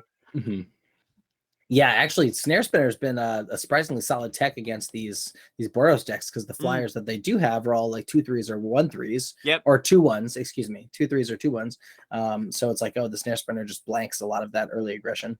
Yeah, Barishi's not going to be too happy, I imagine, to see Snare Spinner when the turn 3 play. The ideal one would be playing Cavalier, but now we're supposed to play Vanguard, which, isn't the worst. This is going to attack for 3, but it does get traded off a lot easier. Yep, exactly. Alex, if you could give me 1 second, I'll be right back. Yeah, no worries. Actually, we don't even know if Barishi has a third land here. Looks like, yeah, miss. And Barishi could have chosen to pump. Didn't. It's holding up removal spells. Yeah, Tolarian guys was a pretty good one. Your opponent's mana screwed here. Get him for 1. The big 1 point. And okay, draw not a land, bunch of removal, so it's not so bad, right? It's not. Sometimes when you're curving out, or when you're the aggro deck and you have missed your land drops, it can feel like you're falling a little bit behind. But after you draw your mana, you play out your stuff, you have 3 removal spells, you can come back into it. It's not the end of the world.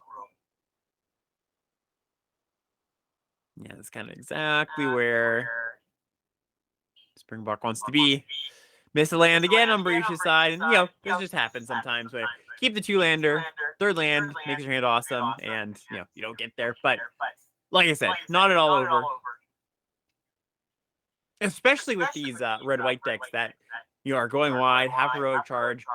It's just like not that bad to miss a bit of early damage. Like ideally, you're getting them down to 10 and then you heroic charge. But it's it kind of is okay if you just like play your stuff out, draw your pump spell, and go from there. Springbok or Barishi forced to use the interaction spell on a 2/2 just so we don't have to discard the hand size. Okay, we found a Thrill of Possibility, so that's kind of big game. I imagine that will find a land. At this point, we are close to 20 cards deep, so if we don't find a land, it'll be pretty unlucky. Oh, we're going for a removal spell. Interesting. Okay. Yeah, just getting your damage when you can. I actually don't mind that. All right. And, Springbok actually does not have the best play. If this turn is going to be spent drawing some cards, which is, draws us into some red sources for this Miri's Outrider. But that's, I'm sure that Barishi is not too sad about seeing that, And are you missing land again? Or if we decide to choose to play a 2-drop or thrill away. Yeah, we thrill away the crappy 2. Wow, we did miss a land again. So we are. I wonder if the land counts on Barishi's Ekar. Not to say that this is a direct result of a low land count potentially, but I do wonder if we're running 15 lands maybe in this deck. We'd have to see the deck list. And there it is. All right, we got there. 2 reach creatures means that this basic Cavalier not looking so hot. Yeah, go for the removal. Which, Springbok is just pretty happy about that. If Barishi's spending the turn removing a bunch of things rather than playing threats, again, you got to do what you got to do. But I think Springbok is feeling pretty good about that.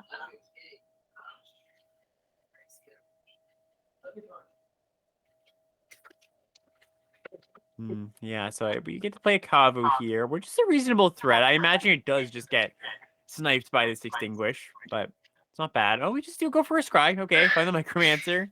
Did he add in the Tide Pool Turtle? I don't know. I wouldn't be surprised. It's not a bad blocker. I know. I actually kind of like that as a tech against Boros specifically because it's just such a big butt that like all these 4/4s, you know, if you have a Defiler or an Astor, it's like, okay, this dinky little 2/4 blocks everything. Yeah, while you were away, well, as you can see, the hand for Barushi has not panned out as Barushi has 3 lands in play, and Springbok now has what, 8? So we've missed multiple land drops along the way. Oh man, how do you begin to claw back from this? Like, I almost want to say, like, is trying to push aggression here good? And then no, it's not. It's not, because even if you citizens arrest anything, like, you still don't have good attacks because you can't pump. Yeah.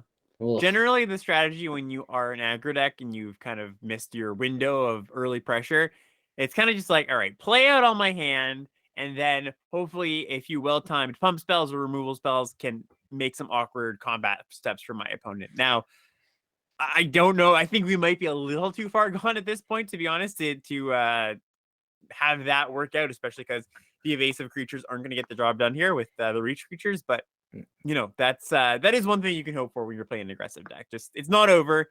You just have to be a little bit patient, I think. Yeah, Barishi's twice now positioned himself to interrupt Springbok's combo with the Mary's Outrider going under the arrest. So I think he's doing his best to to slow the game plan of Springbok. And yeah, I think I get it. It's not over, but it's kind of over at this point. We're just like at 16 still. Got all the interaction we need. The board is stalled out. These flyers aren't really going to get in. Yeah, I think I don't know the deck list for Barishi, but unless there is a heroic charge specifically, and even then, it might not get the job done.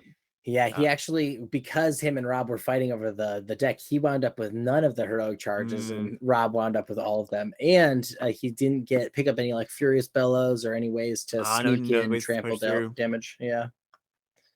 Oh gosh, now Riz pushing in with his 2/5. Turtle's getting in. I think I'm probably happy with that trade if I'm in Springbok seat. I think so too.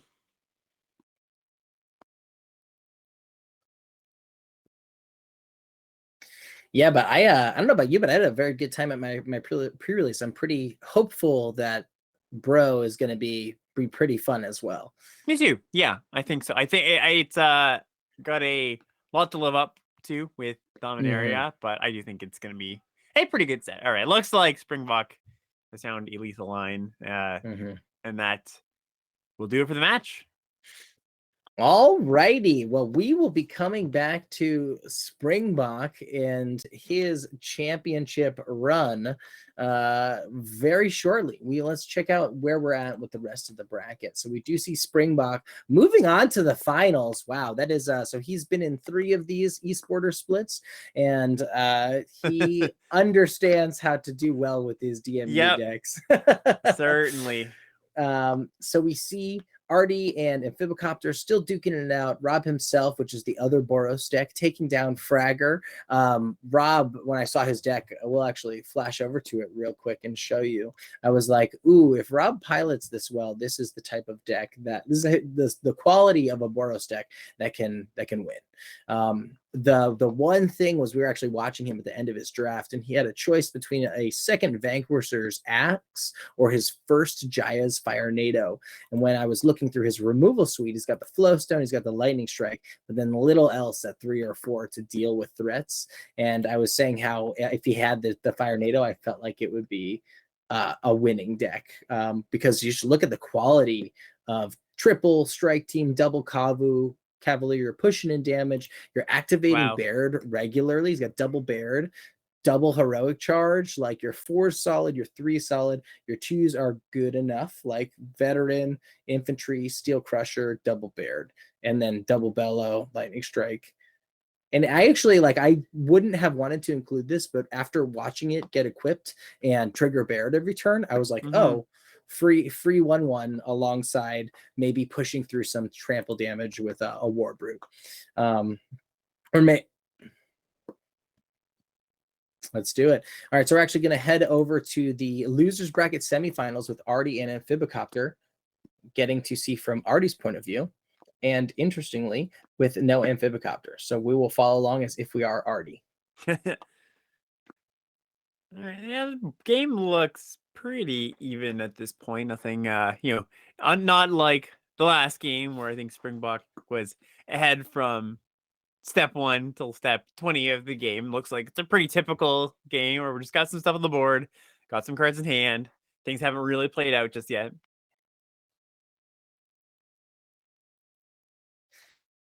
It's so funny. It's like, yeah, with the hand that Artie has, I probably am not looking to trade with the 1/1 at least for now. But he probably doesn't have a good way to trade with the 1/1. Right. Yeah, I think probably what we'll look. Might be packing in with this Pixie Illusionist at some point. I think I would also not look to get in with this lookout unless you have some really good cards to dig to. Like it depends on what Artie's deck really looks like, but I think that given you don't have any action to follow it up, I would just chill. Amphibicopter actually wound up, funny enough, with 3, 4, 5,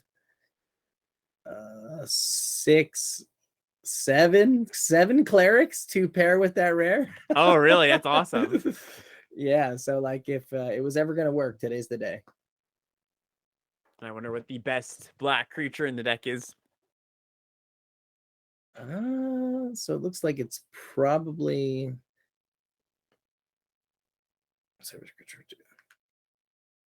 oh, interesting. Oh, and so why is that? Because the cleric's ability allows you to grab a creature. Yeah, it allows you to get a black creature, I believe, is the he doesn't really have a whole lot there. He's got like an Eerie Soul Tender, a Knight of Dust Shadow, a Warhorse, and a Writhing Necromass. Okay, so no Shieldred to go get or anything like that. Yeah, luckily nothing to go ahead. Oh no, I was just gonna say that it's interesting that we actually sacked the cleric to get a card out of Artie's hand with the Braves for return. Yeah, that is interesting. I guess maybe when you're looking, so he's got 4 cards in hand. Maybe he just knew like, oh, I have no other clerics at this moment, so I have no way to make this actually work well for me. He does also have somewhere in there a drag to the bottom, so I am interested to see if that ever makes its way to the top of the deck. Give me your thoughts on Warleech. Like, when are you including Warleech in your monstrous Warleech in your decks? It's kind of a funny card because it plays well. I to have that card in my deck, I want to at some point make it a 7/7, ideally with Writhing Necromass or Tolarian Terror. But it's kind of a funny spot to be in because that's the kind of card where it's like, okay, if I didn't get better finishers, then maybe I'll play Warleech. But you only play Warleech when you have the good finishers, like the terrors and stuff. So it's basically like it is another threat if you have a terror or 2 or a necromass, and you just feel like you want a little more top end. Oh, speaking of terrors, wow, we have 2 here. One going to the bin, one going to the hand. Oh, okay, so the plan all along was just to go get it back. Yeah, we don't play anything. Okay, so this is a clear drag from Amphibicopter, I imagine. Oh, and already plays into it. Artie's like, nice, he's missing. Oh, wow, right? Yeah, because he doesn't play the cleric. Yeah, like, yeah. And I think maybe Artie's going, oh. Uh-oh. Uh-oh. I wonder if I took the bait. Should I geyser my own creature? I actually don't even think you can do that. I think it's only opponents, but yes, I imagine we just go for there's the drag. That was definitely you look at the opponent's deck list moment, you go, oh crap. Yeah.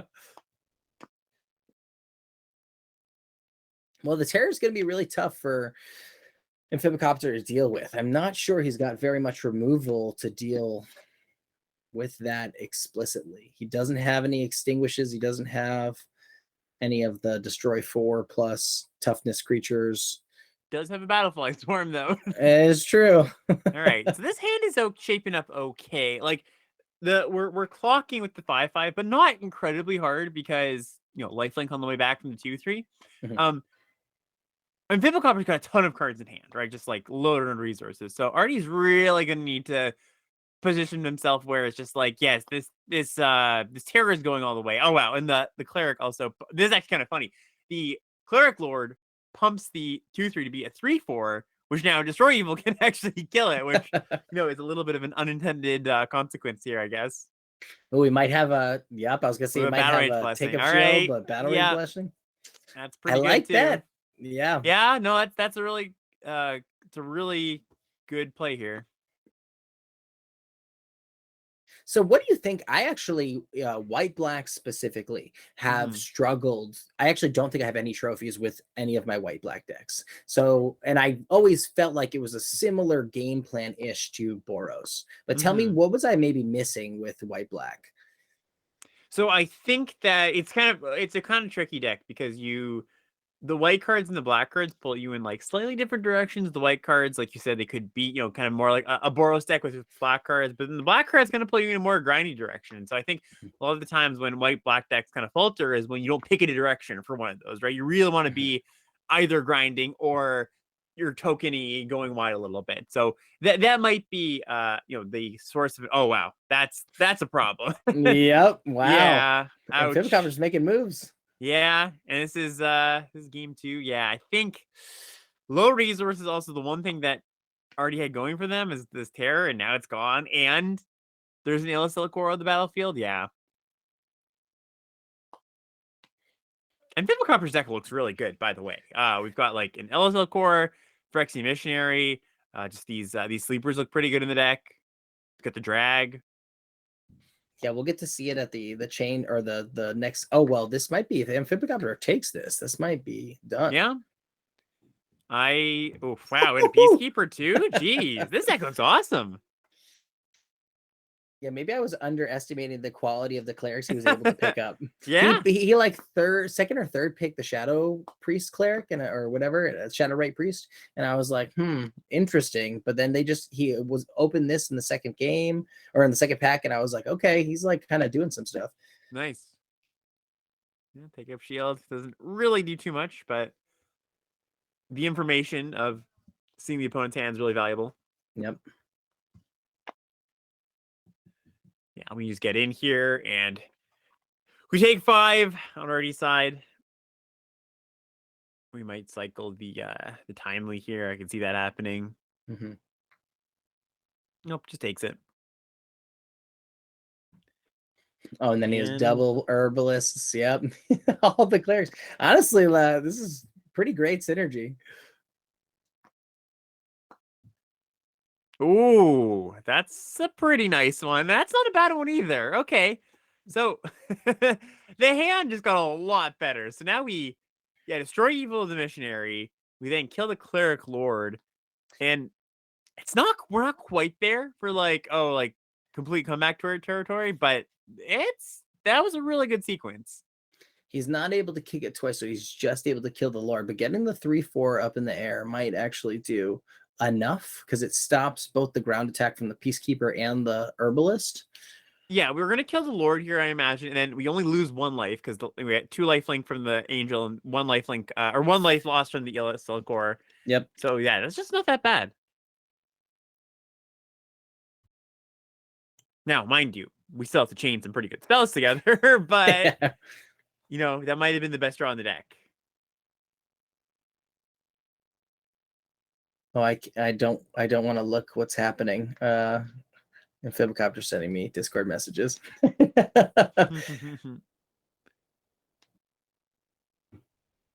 All right, so this is a pretty commanding board presence. It's tough for him to get through this Archangel. He does have double bone splinters. Oh, there you go. There it is. Yeah, not that hard anymore. This should be it, right? It takes 4, goes to 5. If he draws another land, that's game-ish. It's the one-off game. And then he's got 2 in hand. I would maybe well, that's almost certainly game. And Vivicover's deck's just like all premium cards. Like we've seen a few, maybe like middle of the road kind of cards, but so many of them are just like awesome. Okay, so what do we have going on here? Yeah, so we got you saw him playing the Swarm. He's got the double splinters. Then he's got the Sleeper, Missionary. Maybe he's playing maybe 1 or 2 of the Herbalists. The Knight of Dust Shadow, Shadow Right Priest, Illicil Core, take up shield, and he's playing the battle rage. So this too, like you can see, honestly, this is like, constructed like an aggro Boros aggro deck, right? He's just got 7 or 8 2-drops. No, he's got like 9 2-drops that all are good, all are premium. Then he's got the Peacekeeper. I don't think he's playing the Skyrider because I don't think he has any way to make red. But he's playing 1 or 2 of the Mesa Cavaliers, Eerie Soul Tender, Braid's Frightful Return. Like, there's enough here that he's actually doing a lot of good stuff. Drag to the Bottom, which was like perfectly timed, Warhorse, and then a Necromess. I like it. Just creature heavy, protect the creatures, couple pieces of removal to deal with the biggest bombs, and just push. Yeah, it's just a good deck, solid deck. Yeah. So funny because I still have never seen this card in draft, and it rarely gets played against me. But the few times it has been played against me, it definitely gets me pretty bad. Oh yeah, it's a good card. It's a really good card. But I just never see it coming. It's like, oh yeah. No, it just doesn't happen all that often. But yeah, if Imcopter's working, so that was a W. So that means he is moving on to the semifinals of the losers bracket, giving himself an opportunity. So Barishi and Springbok, we just saw them play before the last match, and we see Springbok moving on to the actual finals. Now we have Amphibicopter with the Orzhov, the white-black clerics-based aggro deck, taking on Rob himself with the bomb-heavy Boros deck, which I personally, when I quickly looked through everyone's, I said, okay, this deck could win. So funny. Never underestimate Springbok here. This pile. I think I saw 3 Hexbane Tortoises, and I was like, what is he doing? But, well, I think... Go ahead. I was gonna say the deck logs always look, or the app that we draft on here always looks a little bit deceiving because it's just like all the cards put into the pool. It's like your eyes kind of may be drawn to like the bad cards at first, but then you look a little deeper and you're like, okay, there's like some pretty good stuff in there. Yeah, he's definitely like built something that has a lot of resiliency. He's able to draw through his whole deck. I do think that the decks that Springbok tends to build, I appreciate, because that's the type of deck that I find fun as well. Like, not just like, play cards, turn cards, smash face, but like, you actually get to make a lot of decisions because you're actually drawing through like 80% of your deck every game. Yep. But in all fairness, the decks that I see a lot of success with are like really decks that are tight and aggressive, and like while other people are trying to dirtle, you are just, punching them in the face. Oh yeah. Interesting too, he did draft an early Wingmantle Chaplain, and is not playing. It's not in his final deck list. Is that ever one of include by itself? Do you ever play it if it's the only defender you have? No, I don't think so. Just 03 make a 1/1 bird. It's just not good enough, basically. Like, if it always made 2 birds, like ETB 03 would make 2 birds, that would actually be pretty good. But I think 1 bird's just a little bit shy of being a solid card. Yeah, I think when we were following along with him, didn't seem like he had very many opportunities to take Shield Wall Sentinels, or like even the 03 Defender, which I think probably goes up in your pick order a little bit once you have a Chaplain in your pile. But this is probably like the one white deck where Chaplains probably get cut more often than not, because everything that you have to build around to make this effective is like the antithesis of what a Boros deck wants to do. Yep, agreed. So where were we? So Rob is going to be playing Amphibicopter again, sweet white black deck, and then we have the Boros deck. I think we're giving the guys a little bit of a break before they head into their final match. And then Springbok and who is the last one? Barishi are the last ones left. Yeah, Barishi I think has got I mean, the suite of removal is really solid, but I don't think he's actually running any blue mana to ever kick these fires. So they just wind up being 2 mana to do like between 2 and 4 damage. What are your thoughts on that, including in like a Boros deck? Like when it is just 2 mana, 2 to 4 damage to a creature, like what do you think about that? Yeah, I think it's a tough card because I tend to shy away from it when I can't kick it, just because it's like a really bad top deck, especially an aggro deck where you are emptying your hand pretty quickly. Like if you have other card draw, I mean that often means you're in black. But that really is the core of it. That's the problem. Like it's good early, and most of your aggro decks just like you're going to put cards in your deck that are good on turns 1 to 6 or whatever. But, you know, like 25% of the time, the game goes long. Sometimes you draw that card, and yeah, it's just a little bit, well, really sad. I'm getting a little bit sad, but it's really sad when you draw it and it's the last card in your hand. So, yeah, I generally shy away from it in like a red-white deck. So if you are in a position where you've drafted 3, are you maybe jamming an island or 2 in, or are you just maybe playing 2 of the 3? Yeah, it's tough, right? Because it's like, well, you got to make playables, and also like you want cards to be good in your deck. Like you don't want to just like make the bad cards, but then you want your mana base to be okay. I would, with 2 red-white dual lands, I would probably just put it on island. Like you're not cutting into your main colors too much there. Sure. Yeah.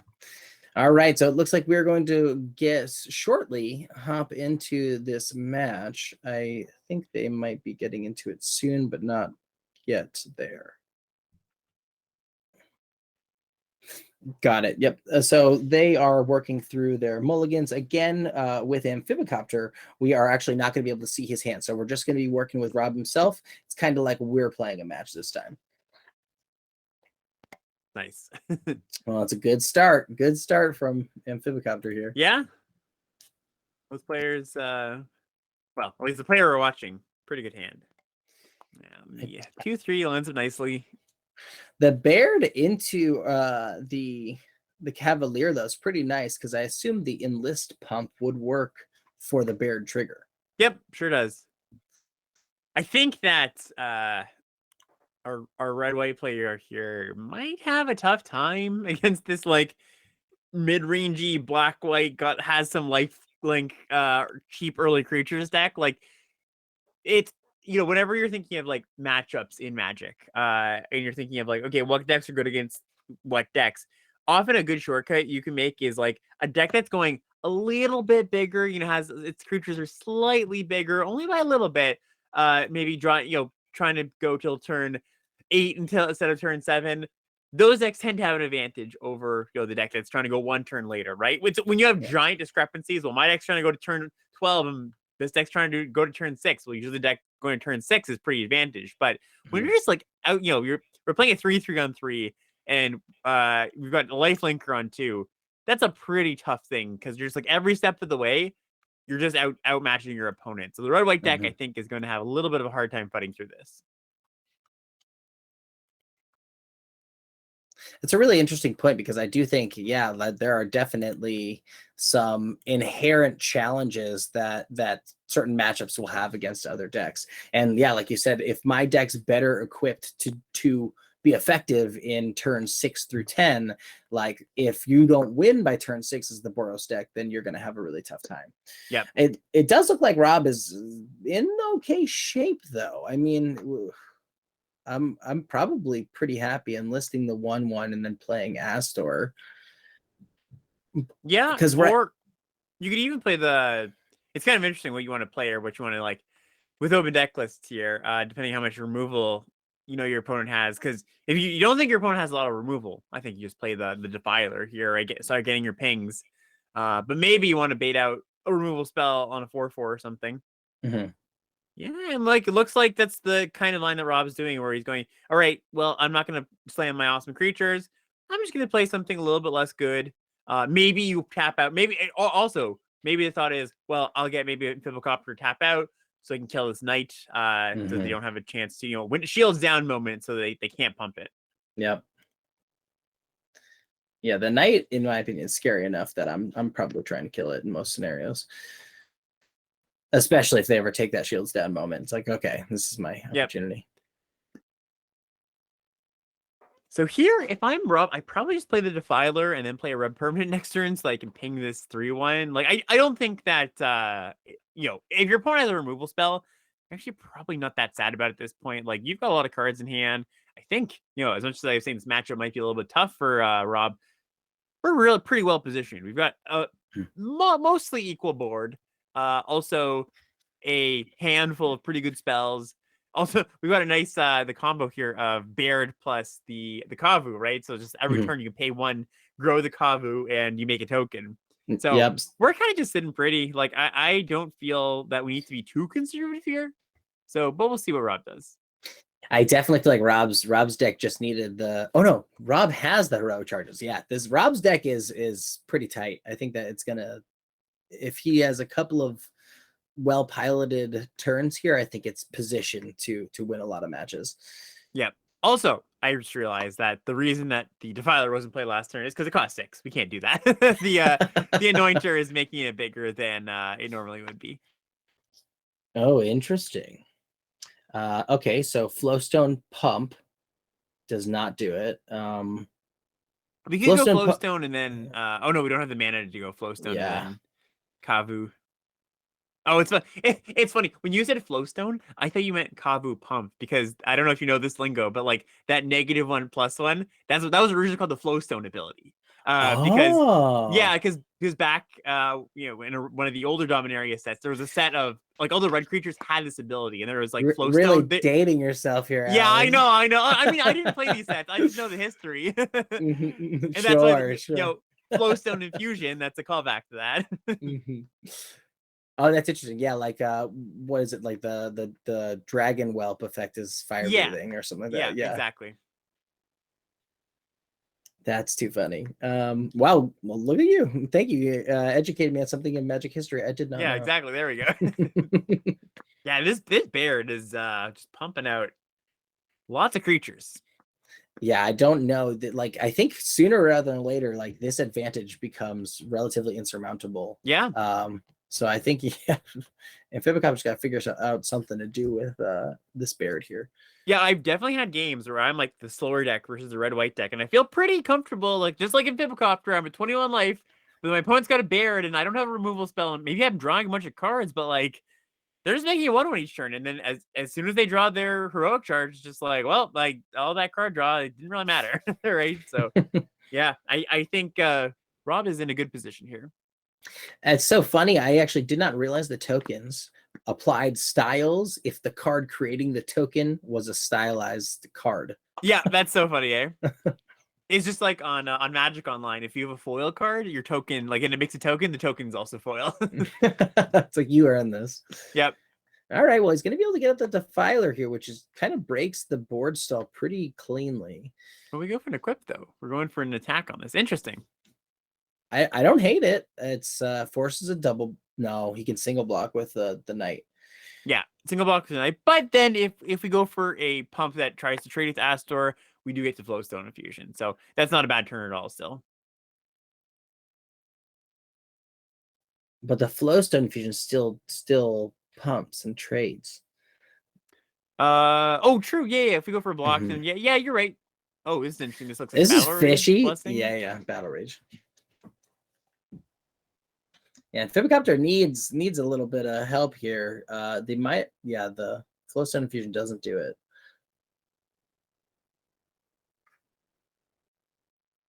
But pretty good. Yeah, Amphibicopter is just like empty-handed, and again, this Baird keeps going. I think really at this point it comes down to, well, we could just draw very, very well, draw like all our best cards, but I think the number one card Amphibicopter is looking for, of course, is that drag to the bottom. So, oh yeah, the drag would be great. Drag would be great, but he also, doesn't have the backup plan, and then Rob's sitting on a Defiler. Yep, totally. No, you're so right. That's the thing, right? It's just like a Wrath gets the kind of the heat off for a while, but if you don't have a follow up to a Wrath, that's it's just you're kind of both top decking, and who knows who comes out ahead on that. Yeah, and if I'm Rob, that's probably what I'm thinking to try and avoid. It's like, okay, I know he has the drag, play around getting complete. Well, maybe not, because it's +1 past it domain. Still will kill. Yeah, it still will kill the Defiler. So yeah, we are playing into the Wrath a little bit here, but at the same time, it's not a bad idea. This Defiler does, it represents a lot of trouble for Amphibicopter because we just play a red permanent, we ping something down, and then we get in for some really big attacks. I actually, unfortunately, am not swinging right now. I think I probably want another. Yep, that's what I was thinking too. Like you swing there, you can't equip, you don't get another 1/1, and at this point, like you're a single heroic charge away from winning the game, and that's what, a 5+% at this point to draw it. Maybe a little more than that. Yeah, do we know how many?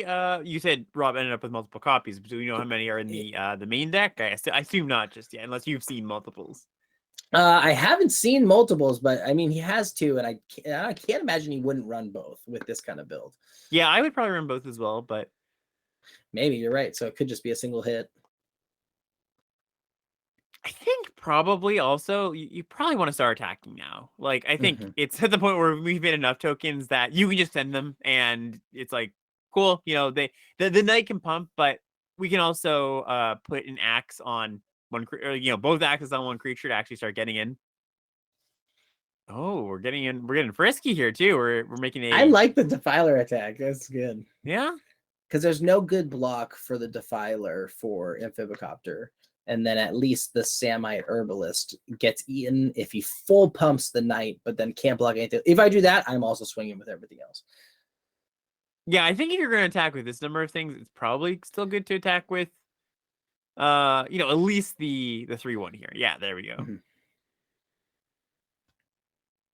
That's interesting too, though, because I think if I'm swinging with all of those, they're almost certainly going to get rid of the things that are attack power pumped, right? The things that are activating the Baird. So I don't really care about leaving my 1/1s back on D when I'm at 18. I don't know. I probably care more about the 5 damage now.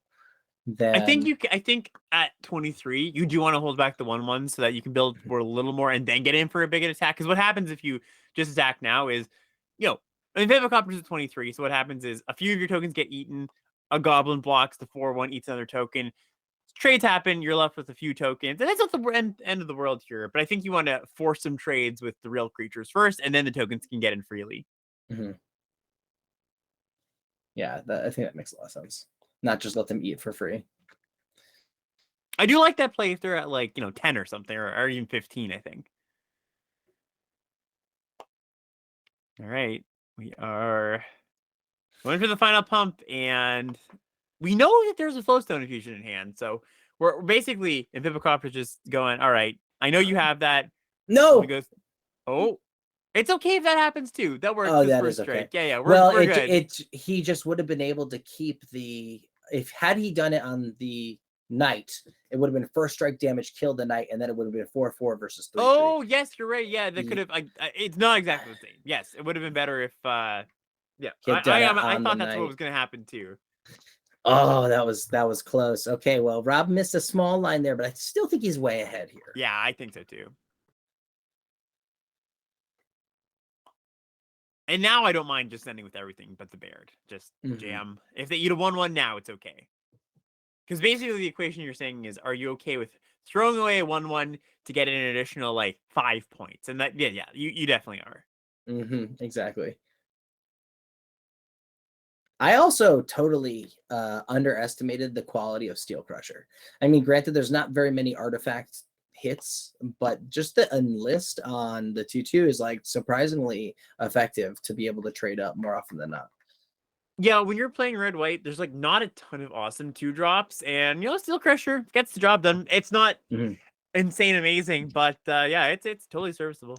I definitely care more about, like, getting pickers and Bairds if Bairds are ever available, but pickers are definitely above Steel Crusher. But Steel Crusher's like, yeah, that's a totally serviceable 2-drop. All right, and now we just have pretty close to lethal.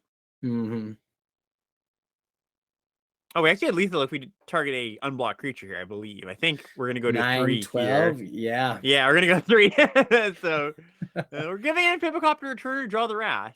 The drag! Oh my gosh, no way if he has it. Yeah, there. All right. Didn't get punished, but... There was outs. Yeah, this is honestly, once the Baird train gets rolling, what's going to stop that other than another Wrath? Even Springbox, you know, infinite card draw can't beat 15 1/1s over the course of the game. Yep.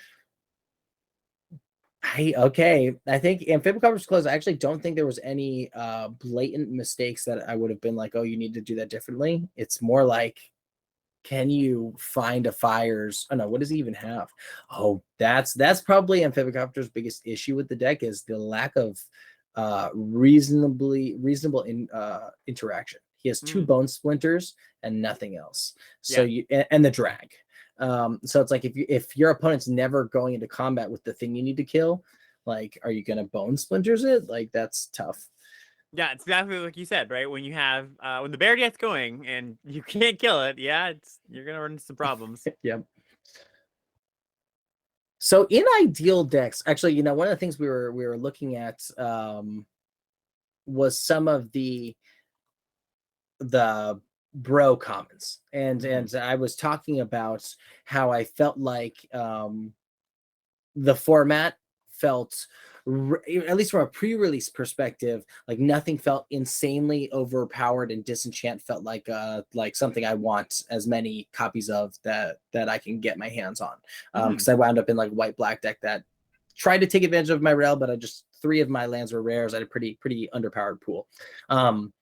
So I was thinking more about that, and I was like, when you're building these draft decks or sealed decks, especially for tournament structures like this, do I want to adjust the amount of like active interaction I'm looking for to deal with different opponents' threats? Like, we know that only so much removal can get opened in a single pool. So am I thinking about that any differently when I'm in a pod tournament structure like this, or is it just the same as always, do you think?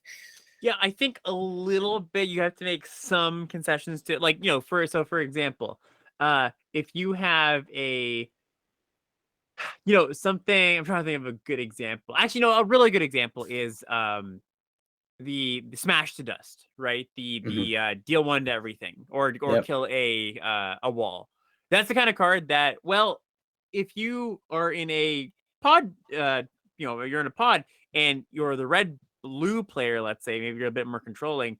Well, you know that some of your opponents are going to have white decks and wall decks, and because you're not that, right? So like, you kind of know, well, the removal that I see that isn't good against my deck will be more good against my opponent's decks because they're going to have the stuff that I don't, basically, right? Yep. So it's a little bit of a consideration, certainly. It more comes up when there's a card that you wouldn't normally play in the main deck, like Smash to Dust, rather than like, like you were saying with Disenchants, that like, you kind of just will play as many of those as you can get.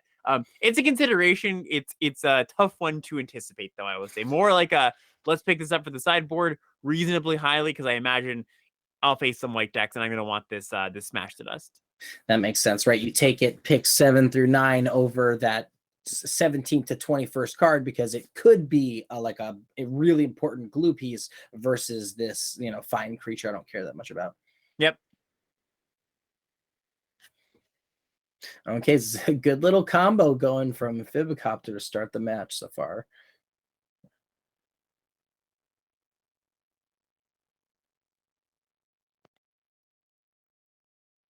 Yeah, we're looking like a fairly similar board state as the last one. Just like a few creatures on each side in the first few turns of the game. But we are privy to the information that Rob has, I would say, a pretty sizable advantage right now with a 4-fold Defiler coming on this turn is nice, but also the strike team into Heroic Charge. That's just going to end so many games. Like, I'm thinking about this again. Actually, it's kind of funny. I was mentioning that Fibicopter, I think, is favored in this matchup. Looking at it again, like how these games are playing out, I actually take it back, because I think that, like you mentioned, there's very, very little interaction on the Fibicopter side. And if you're not getting into combat, then the board just gets stalled out, goes wide, and then, well, that really advantages the person with the Heroic Charge. So, yeah, I actually think that probably Rob is advantaged in this matchup in most of the time.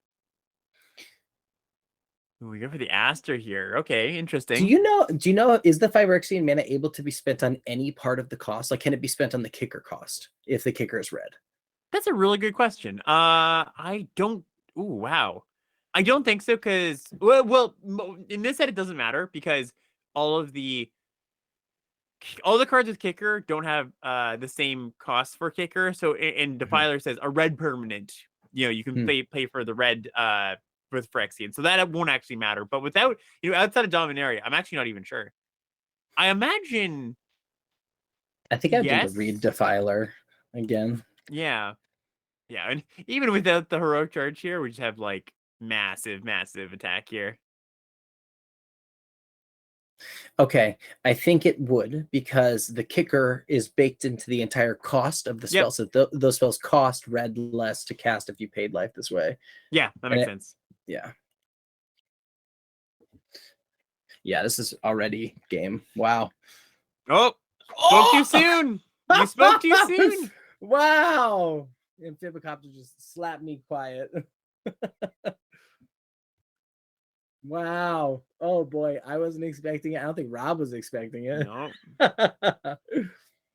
Good for you, Andy. Let's go, dude. All right, he's not playing around.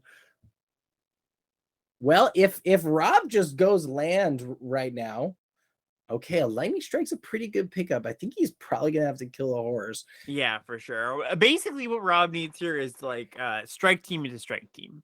Yeah, some stabilization. He just needs more board presence. Even one strike team might just get it done, to be honest. I was gonna say, if he's got another creature, he should get it out because it's time to go. All right, well that's something. Yeah, it's one thing, but I do think that it's gonna be a little bit too late because now Infibicopter's got just a 2-turn clock. I mean, what I'm thinking, if I'm Rob, I'm like, okay, he's got the indestructible in hand. He's gonna swing out this turn. He's got double pump and indestructible, and that's probably game. That's my guess. If I were to guess, like what do I put Amphibicopter on? It's probably that. Or Bone Splinters. And yeah, it goes to the concede. All righty, we're going to the rubber match. Yeah. Amphibicopter with the well-timed drag to the bottom. So I wonder how cognizant Rob was of that drag, because I don't think that they'd seen it in the game before, and I don't know if if he wasn't looking at deck lists, definitely not. But at that point in the game, when you have Defiler and Astor, I probably don't even play the strike team, because like you're just going to be in such a good place unless your opponent has the Wrath, and strike team's a really good follow up to the Wrath. So yeah, I wonder if we'll see in game 3 here a little bit more. Slightly more conservative around that point of the game. Yeah, that's always the thing that crushes me when I get got by a board wipe, and then you look at your last turn, you're like, I didn't have to play those cards. Right. Yeah. Like I had lethal with the pump regardless. Yeah, but I now overextended. Yep, it's like, okay, he probably learned his lesson now. So we'll probably see a little bit tighter play in this last one. The drag won't be as vicious if he does have it. Yeah. Not an amazing hand. It does need a few things to go right. That's one of them. Yep. Mountain is one of them, and charge is a good draw. Or sorry, is good to have in your hand. Yeah, knowing that's why I love having 2 copies. One's nice, yeah, it's like this is how your win condition, but just 2 makes it so that okay, every single game you are going to draw this if you get through 15, 16 cards of your deck. Like there's a 80+% that you're going to hit one of those charges. It can be awkward sometimes when you have like 2 in your opener and it's like kind of rough with like 2 creatures. But yeah, I agree. I lean towards 2 rather than 1 a lot of the time in these decks if I have the choice. Your sample size is so much larger than mine. That has never happened to me, but I'm sure it would over 175 drafts. Ooh, we go for a break. So this is good. This is really good for Rob, because we're just paying some mana to. Oh, that was a really good draw. I was gonna say Vivocopter is just paying some mana to do nothing. I wonder. Do you think got to kick strike team next turn with the Defiler mana? Yeah, but do you think that we've got a Wrath in hand, a drag to the bottom potentially? I don't know. I'm running headfirst into it. The thing is, unless there is a planes from a Vivocopter, it won't actually kill the Defiler. So we need to both have the field wipe and a planes here to actually do something. Oh, okay. So he has maybe he's trying to set it up for next turn, saying, "Okay, I have to block." Yeah, I think you just choose to block here. No, are you gonna do? I don't know about this. I don't know about this. Oh, Rob, it just happened last game. Yeah, I don't love this. I don't love this. I think it's just gonna happen again, unfortunately. Now, if he blocks the 4/4, he definitely has it in hand. If he blocks the Defiler. Mind you, even if that happens, we're getting across quite a bit of damage. I don't think he has it. Yeah, it looks like no. Yeah, and that's actually... Yeah, so now Lightning Strike is lethal. Another strike team off the top is lethal. And, I'm talking about if there is no drag here. Or if there is a drag. He has a full hand. That is the scary. I almost like this better when we don't know, because it's a little bit more fun to speculate. Yeah, it's all tense. I think he would have snap played it. I think he's looking. Yeah, he's like, I don't have it. I'm looking for the options. Alrighty. Right. All right. Well, congratulations, Rob. My initial pick to take himself to the finals. I do think your deck is absolutely bananas. Andy Amphibicopter, thank you again for an awesome performance. It was a ton of fun to watch you. Great showing with your Orzhov Clerics deck in a format that was not designed to have that be a deck. I am very impressed. So we see Barishi. Okay, so Rob and Barishi, the Boros mirror matchup. I think both of them did actually benefit from being pretty far from each other on the table and being the only people in Boros. So I think they both were able to wind up with pretty strong decks, albeit for different reasons. I think if Barishi, we've seen him play very tight.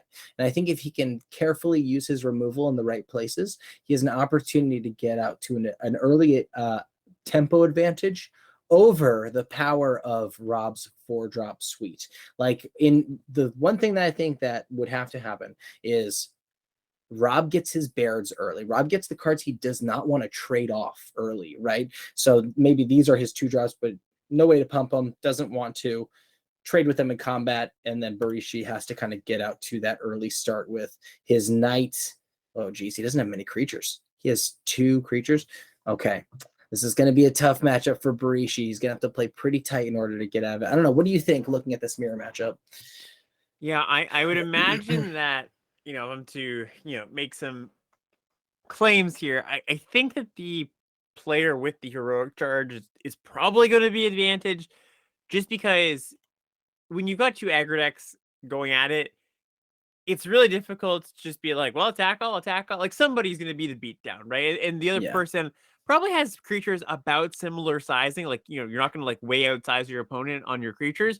So that leads to people not attacking because they don't have very good attacks. It's just like, okay, I attack, we trade.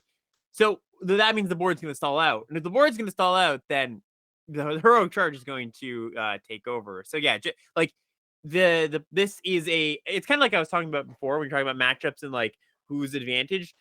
They're pretty similar in matchups and just like what the decks are doing and the creature sizing, but the player with the heroic charge has a way to go over the top. So I would say it's probably going to be Rob. Yeah, I definitely think that makes a lot of sense. I think Barishi is a very highly skilled player, and I think his tight piloting is probably what has helped in him getting as far as he has into the finals of the losers bracket here. But I do agree that he might have some trouble with that scaling. Like I just don't really see the win con. It's like Mary's Outrider, Molten Monstrosity. Yeah, he's got a couple of ways to scale through like the mid-late-ish game. But you look at how his 4s stack up against Double Defiler and Astor, and like 4/4 is just something that Barishi can't deal with until turn 5 or later. It's going to be tough. I think Barishi can get there. I think he has to get a little bit lucky. I think Rob, the deck definitely has legs and a couple of pretty powerful combos. So we'll see who can come out of this one. But it will be exciting to see our first mirror matchup. And that is also good to know that the finals will not be a mirror, but it will be who can conquer Mr. Springbok here. And, remind me if we do have, when we go to the finals, will the challenger need to knock out Springbok in 2 matches? Is that how it goes? Because it's double elimination. We're gonna that's how we've done it for most of them. We didn't do that for one of them. We decided it was only fair. Like that's the advantage. You got to win two out of 3s in order to actually conquer Springbok. But if anyone's able to do it, I think it's one of these aggressive decks because Springbok just wants to do all these late game shenanigans that I think are kind of hard to get right, or not get right, but they don't always. The deck's intended to get to all of the things that make the combo come together every single game, but the aggro decks have the potential to curve out in such a way that Springbok can't keep up. So I think I'm very interested. I mean, I look at Springbok's deck and I'm like, is this good? I think it's a good deck. I do think it's. I mean, you're right. I think the way that Springbok loses in the finals to one of these Boros decks is you've got a handful of Urborg repossessions and Phyrexian espionages in your opener, and your opponent plays a 2 into a 3 into a 4, and it's just hard to come back from that sometimes. So we'll see. I also think like to Varun's credit, I think he's an incredibly talented player. But I think he also constructed it well with cards that will like get him to the lake in 1/4s and 1/3s that block flyers and just like a bunch of stuff that clog up the board. All right, so we're going to the losers bracket finals right now with the Aggro Boros matchup, getting to watch from Barishi's side of things. For a second, it looks like Rishi did have to take a mulligan. Oh, goodness. So it looks like he didn't like that first hand. The second hand, also a little scary. He is able to cast the spells in his hand, but he doesn't have access to red mana just yet. Yeah, it's a keep. I definitely would keep Barishi's hand, but it's less aesthetically pleasing than the Rob's hand. Rob's hand's got all the action. Yeah, Rob's hand also, yeah, it's like he gets to keep 7 and it's great. Yep. And it's a good 7. Yep. Could use an untapped land in a turn or two, but not complaining. Mm-hmm.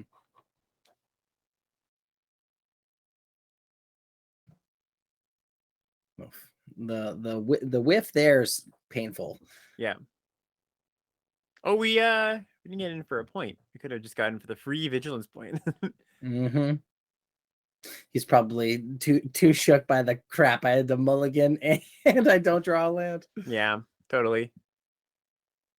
Oh yeah, red card. Yeah, it was nice. Yeah. I definitely feel Barishi's pain through the screen right now. Ugh, it's just so frustrating because we all know we've all played thousands of games of Magic, and we understand that variance is very much so a part of the game, but it still hurts every single time. It still hurts. I didn't even remember that he has the Valiant guy that pumps up the soldiers. That's pretty nice. It is pretty nice. Now that we kind of see everything that's been released from Brothers War, thoughts on there being like a mono white soldiers deck or like a soldiers deck somewhere around the constructed meta? Oh, certainly. I actually was talking to my pre-release today. One of the folks that he writes for a bit face-to-face games, which is basically Canada's version of Channel Fireball. And he's a constructed player, and he was saying like, oh yeah, like Pioneer. I think he thinks soldiers is actually going to be like really really big starting this new set. There's so many tools that they got. So yeah, that's cool. Yeah, I think it's. I always like when they, they're obviously purposely looking to shape the meta. It was a pretty good take up the shield by Barishi there. When they're purposely looking to shape the meta, like a couple of sets out, and you see like the pieces that they put in there starting to like work well for other formats. It's kind of fun to see how things take shape. Yeah, it's funny because we were like, when DMU came out, it's like, oh, soldier trial, okay, like that's like kind of interesting, and it's like, okay, here's the payoff, right? Yeah, a few sets down the line, or I guess the next set, but it's kind of funny. Wow. Okay, so he Barishi draws his probably single island in the whole deck last. Yeah, for the so they do have one for the double fires actually, right? That's why that's there. I think we're gonna have a pretty similar game to the one we had in the previous round, where it's just gonna be like, well, Rob's board is pretty stable, like nobody can push through, and this Baird is just taking over. I actually don't even. I was gonna say the equip there is interesting. That's right, super fishy. Okay, he plays the strike and then pump and then kill. And honestly, that might even draw a concession from Barishi, but we'll see. Yeah, I wouldn't be surprised at this point. I would no shame in packing it in. I think at this point. All right, let's take it to game 2. Oof. So, oh, never mind. I was gonna say like thoughts on concealing information, but they're open deck lists, so that is not really a thing. Yeah, in fact, I think it is probably better to play it out. Just so you have open deck lists, of course, but like it's good to know for a Barisha side, just be like, okay, like yes, I could read the list, but sometimes your eyes glaze over and you're like, oh yeah, this card. We actually see the card in play and be like, oh, I faced this card, I remember it. It kind of sticks in your mind a little bit more. So I would play it out still if I was in Barishi's spot. I was gonna say if he does that, he might just play the thrill toss of Defiler and then, but yeah. Okay, Barishi's fighting back. I respect it.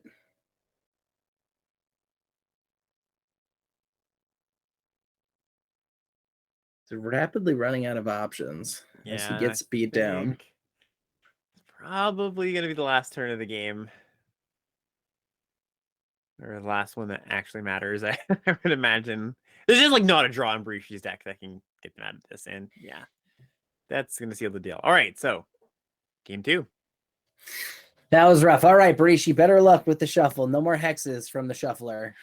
Yeah, I was trying to place a lot of hexes on my opponent's decks this weekend.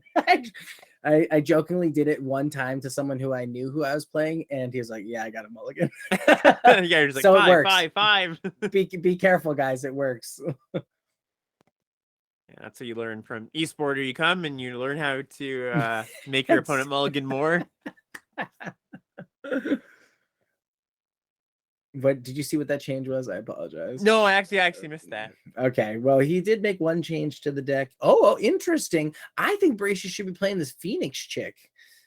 All right. I do think the Phoenix chick in the aggressive Burrow 6 is pretty good. Oftentimes there's not great options to block it. And if it's getting blocked by like a 3-mana Mesa Cavalier, like, sure, I'm happy about that. Or it eats removal, like whatever, it gets to come back at some point. Okay, so similar-ish looking hand. It's kind of funny, like half the cards in each player's hands here are the same. We've got Kavu and a strike team and strike team. There's the island. So perfect mana from Brishi's side here. All right, this is lined up pretty well. It's kind of funny. Usually you're starting the hand with Flowstone in hand against an aggro deck, and you're like, okay, get pretty happy about that. But Barishi just went double 3 toughness creature on turn 2. Yep, exactly. Make it as difficult as seemingly possible. Yep.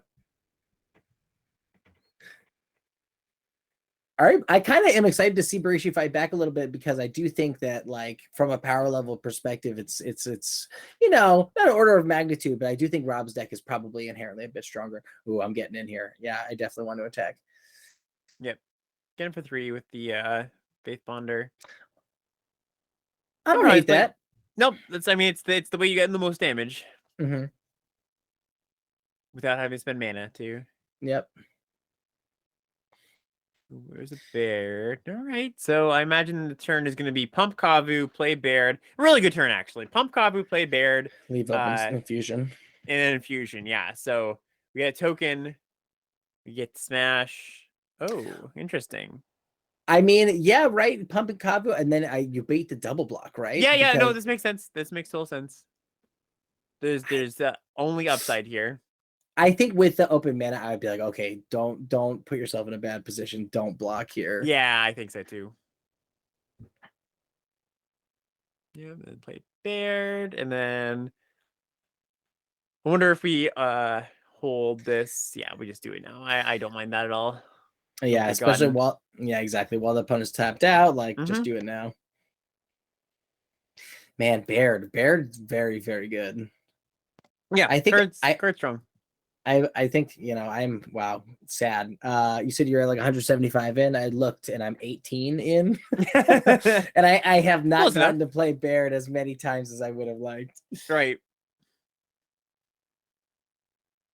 All right. So honestly, like I think Barishi would love to get another land or two here, but I think he's actually looking pretty good I'm probably getting out the Cavalier this turn just so I can continue pushing damage. Yeah, I like the attacks here. I don't hate the 3/2 dwarf, but I like that he is my heroic charge. He's how in 3 turns or 4 turns I'm gonna try and win, is my thought with not playing the Vanguard. Unfortunately here for Barishi, who's got a really, really good turn of actually I'm surprised we didn't just go kick Strike Team Bash All. I think my plan would just be Strike Team Bash All, heroic charge, win the game. But we're taking a little more conservative line. I don't mind that. Yeah, play another one, and then next turn we can, enact that. Baird has just been so good for so much work. Yeah. We keep saying it, but it is true. It remains true. Yeah, and the tough thing is like people there's maybe wasn't enough like little removal that went around to deal with something like a Baird, it's like, oh, I gotta use my extinguish on this, or I gotta use like one of my 3 or 4 pieces of interaction on this stupid little tutu that is running away with the game.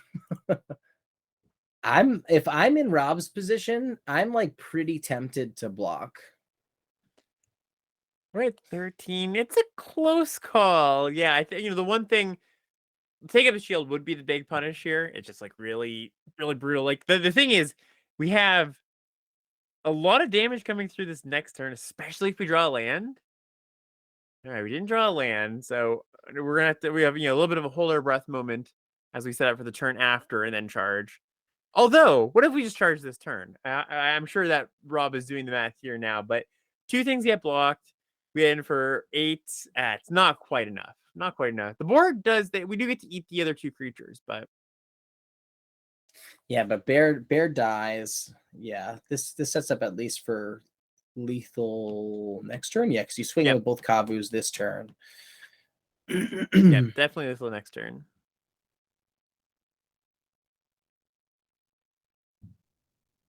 And in fact, I think it would have been lethal if we just drew the land, because the trample. Yeah. 4, 8, 12, 18, minus 5, 13. Not quite then. We're 2 points off then, eh? Mm-hmm. Yeah, we just kick the strike team. You do have to worry. I think Rob's feeling pretty comfortable, but also cautious of like, okay, I'm ahead, but I am also at 9, and there's a few evasive creatures. So you do have to worry about getting just like, cheesed out of the game somehow here.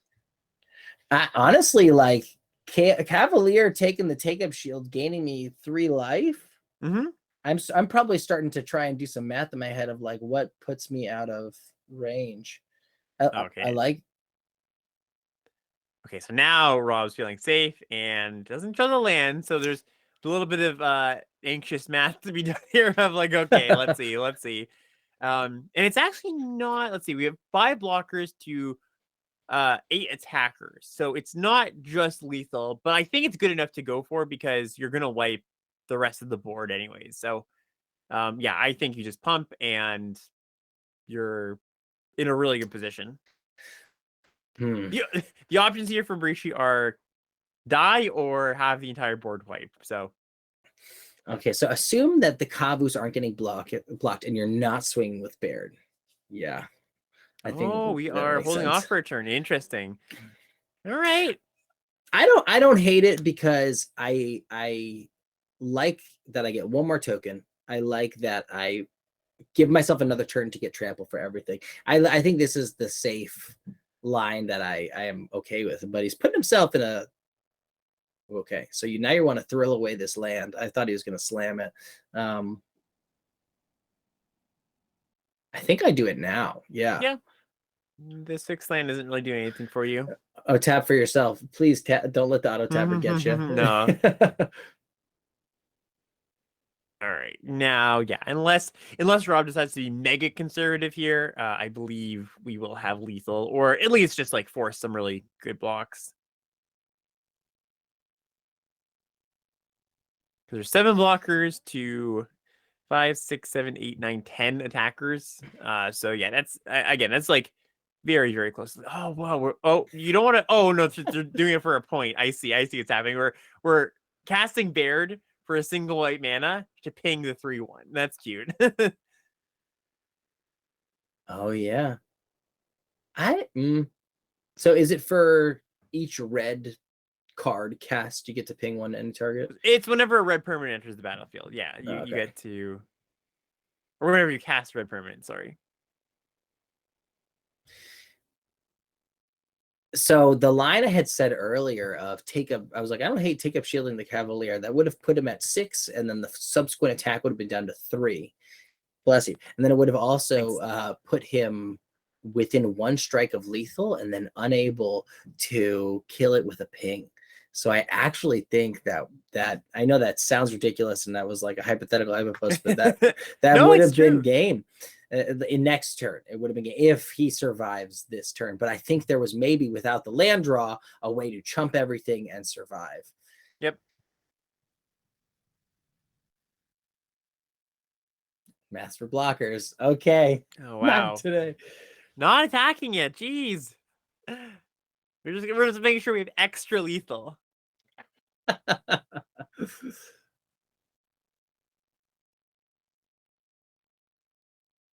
I mean, granted, we're also sitting here from above. We know what's in each hand, but yeah, it would have protected the Cavalier. It would have been 2 extra points of damage, and it would have been lethal this turn because he I wouldn't. think if we're thinking about thrilling, it's a step too far, though. I feel like I think you have like mega lethal here, and you should just pump the team. Oh, he should have actually maybe left that. Wow, yeah, we are just being very conservative.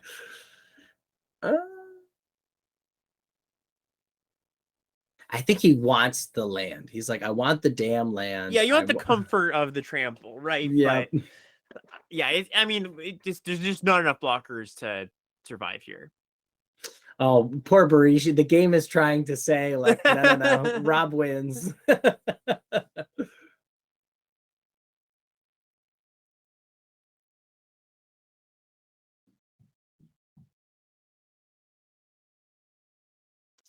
Yeah, there's now the Vanguard has a pump on. Yeah. I still think it's lethal. You toss a bear, you get your land, you win. Okay. There we go. Now we'll go for it. Mm-hmm.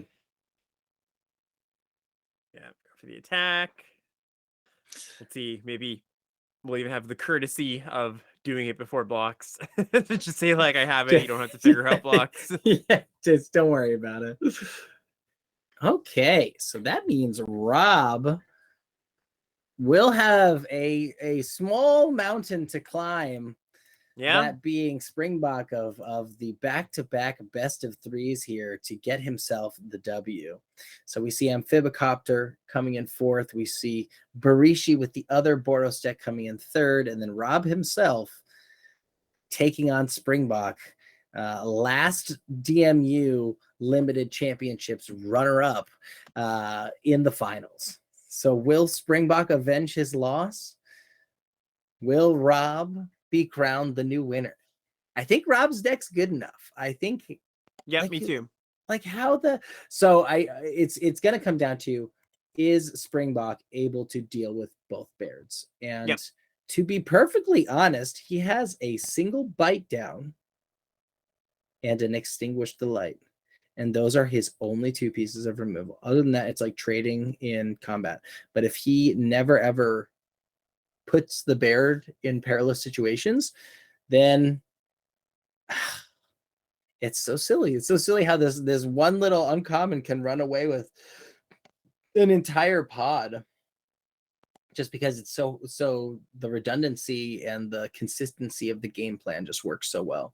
Yeah, big time.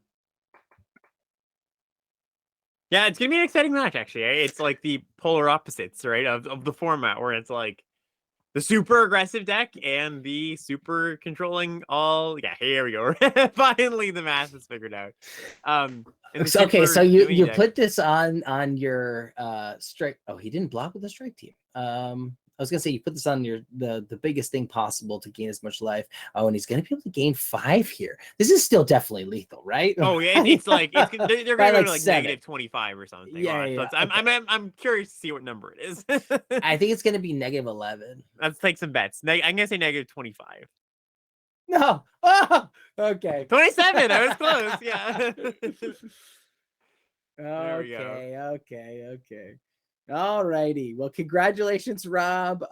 You were my early pick to probably take this, and you are taking it home. So now, sorry, Springbok, I have to root against you because I can't be wrong. So I am actually quite excited for this matchup as well. I think both of these guys have been piloting extremely well today, playing very tight, have very strong decks. And what is it really going to take? Honestly, it's going to take, I think both of them have like really tight plans for what they are trying to do. Mm-hmm. And looking at Rob's build, Rob does not have a way to deal with the Marius Outriders. He literally can, unless Springbok blocks with the Marius Outrider, he does not have a way to get rid of it. So Springbok's going to have kind of free reign in whatever looping shenanigans he wishes to do with geysers and outriders and hydromancers and outriders and micromancers to repossessions. Luckily, for Rob, I think that Springbok will be priced into blocking with 4/4s at some point. So, and there's no reach out and kill that thing, but I think that it'll all work out okay for Rob. Yeah, I'm very excited to see how things shake out in this finals matchup. So we are going to give them a quick second to get themselves set up into their finals match, and we're going to take a 2-minute break, and we'll be right back with the finals of Springbok taking on Rob himself. All right, we'll be back. All righty, welcome back. Our competitors are just about ready for the finals match. We have Springbok taking on Rob himself. Very excited to see this finals matchup. All right, Alex, I have a quick question for you. I know we've been talking a lot about this tournament. What is your early pick for the best archetype in the format? Ooh. And if you're wrong, I will hold this against you forever. Ooh, that's good. That's a good question. I actually, so I've played a decent amount now, both in the streamer showdown or streamer early access and pre-release and did that team draft, and I actually don't have like a clear. It's a good sign, right? There's no clear oh, this is it, right? Mm-hmm. If I had to put something out there though, I really do like the red black sacrifice stuff. I think it's actually pretty good this time around. I was gonna say one of my friends was sitting at the 3-0 table. I just, to be perfectly honest, did not go 3-0 with my trash pile. But one of them was sitting there, and there was like 36 people in the event. 4 people went 3-0, and of the finals table playing for the 3-0 decks, I saw 4 that were red, black, and maybe some other splashes of other colors.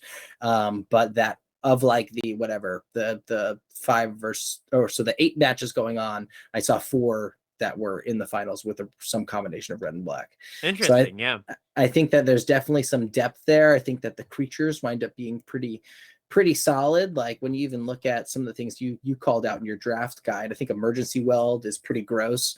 Gix's Caress in sealed, also very, very strong. The Power Stone Fracture, like all these, I actually agreed. I found Overwhelming Remorse to be very fine, but I think it's great. And Moment of Defiance was like obnoxiously good for my opponents. I didn't get any in my pile, but I definitely found the whole experience of the black package to be pretty strong. Trench Stalker was in my deck and was great whenever I could activate it. The Scrapwork Rager, super, super powerful. And the Goring Warplow, its flexibility, just being able to have a 1/1 death touch was just so nice in my pile. I really like all the prototype creatures. They're just like super flexible, super, good early, good late, classic, good limited magic mechanic. Yep. We can talk more about it after, but let's dive into the finals with Springbok and Rob himself, and we will be viewing from a Mull 5. Oh no, we're gonna go to a Mull 4. No, we can't. Right, so this is going to 2. We go to 4. Oh no! Whoa, Springbok, I respect you, but you are accepting the loss immediately. All right, so this is looking like it's going to 2 matches. Well, we're in the first game here. We're in the first game. Wow. Isn't a Molda 5 like you give your opponent a 60% plus chance of winning, and then Molda 4 has got to be awful? Yeah, we have our colors though. I appreciate your optimism. Well, we have 2 out of our 5 colors, I suppose.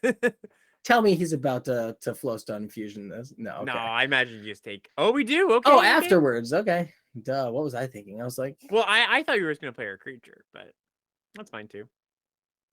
I get that though, because if when your opponent mulls to 4, it's like get rid of everything they have and they'll run out so fast. Yeah, it's a really good turn. Stupid sexy Baird putting out all these 1/1s. Yeah. Damn, it's been so good. And the thing is, having 2 just makes it so consistent. Someone needs to bust out the hypergeometric calculator, but I am interested in knowing when you have 2 copies of something, how often it's drawn in your first 7. Interesting. Yeah, I think it's actually what's I had those numbers somewhere deep in my head, so I couldn't quote them, but if I thought about it long enough, I think it's something like mid 50s. Mm-hmm. Yeah. Which is great, right? Like if it's a 2-drop that is impactful on the early game, like you want a 50% chance of drawing that. Yeah, totally. All right. Springboks somehow fighting. I respect this. Yeah, no, I mean, look, Micromancer goes and gets action. Oh, well, the strike team swing out. Okay. The strike team swing out is like, that's essentially game, right? There's no good blocks. You're getting 2 2s and a 3-1 and a 4-2, excuse me. Wait, is the strike team a soldier? I think it is, yes. Or a warrior. Might be a warrior. Yeah, that makes sense. Those soldiers and warriors. Can't get this mixed up. Just like humans and citizens. Or no. There's another one. What's like there's a close one to humans that I remember, like in Ravnica they called them. Maybe they were called citizens. I can't remember. But citizens were more important in Streets of Capetta and stuff. Yeah, I've always waited for them to do something more with like the serpents, leviathans, octopuses, because they've always put it on like big creatures. Yeah. Okay. We have multiple good options here. We can either kick the strike team or exile the veteran to put some counters on our creatures. I was just thinking, like, I like 2 turns, kick, and like you essentially win in 3 turns, right? You kick strike team, exile, dude, swing out, game's over. But the game could just be done sooner than that if he just opts to. Oh, you could do sword, equip, swing with your menace dude, and you just get a 2-for-1. We go to phase 2 with this. I believe this is just lethal. I think Rob was just doing some math here to see, is this lethal? And 4 get through. Yeah, that is lethal. And yes, 6 total gets through. Yeah. All right. Well, the quick game 1. Poor Springbok. That was rough. I never want to root against anyone playing in these tournaments. So I don't want it to seem like that when I was laughing at the mold to 4. I don't see many molds to 4. Yeah. No. 100%.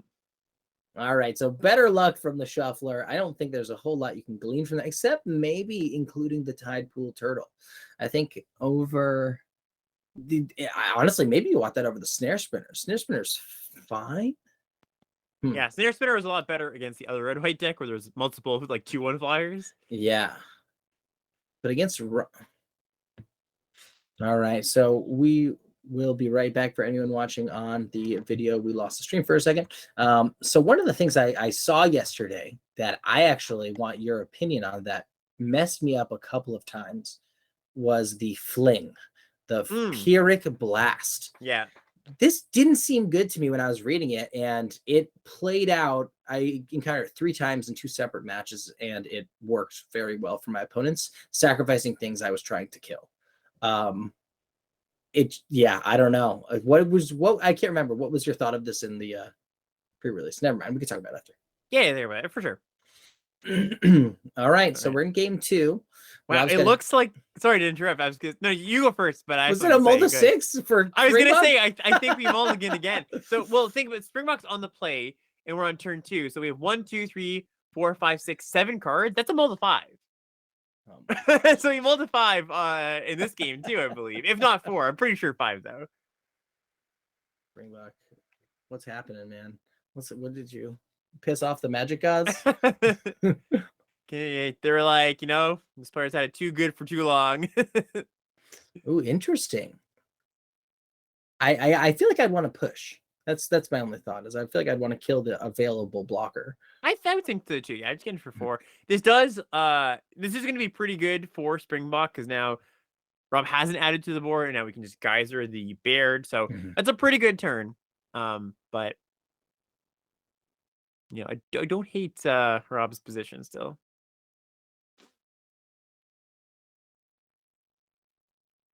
He's gonna find Shaper Prodigy to go get something impactful. Yeah, I don't hate this re-equip, get another 1/1. Goodness gracious. So much value from the okay. I like it. Whatever. It's a race, right?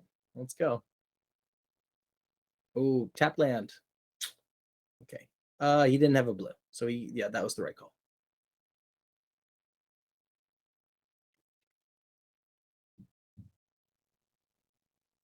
Okay, gets another geyser. Not the most impactful, but it helps draw towards more valuable cards.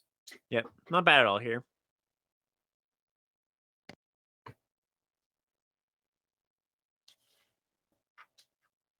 This is a pretty big kick. So imagine he eats one of the. It's a lot, taking 7 damage. I was gonna say if he eats one of the 1/1s, he could trade with the 3/1, and instead he takes 5. No matter what, it's not great for Springbok. Yeah. I might even just attack with this 3/1, like just the 3/1, because like the strike team. Okay, we're getting with the team. That's okay too.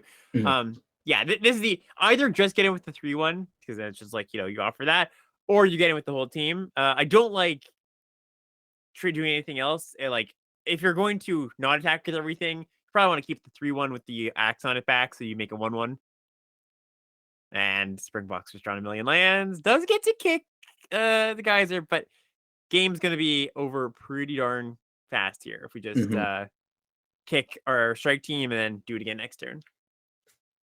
Actually, does a kick strike team do it this turn? It's 5/8. It gives him down to 1. No. Yeah, it goes to 1, which is almost as good. So yeah, I've got to say, like, Rob's deck is really, really good, but also been playing well, but also this deck has I would say been kind. The draws have been good. The opening hands have been good. Kind of drawn what we needed. So let's see. That's the thing.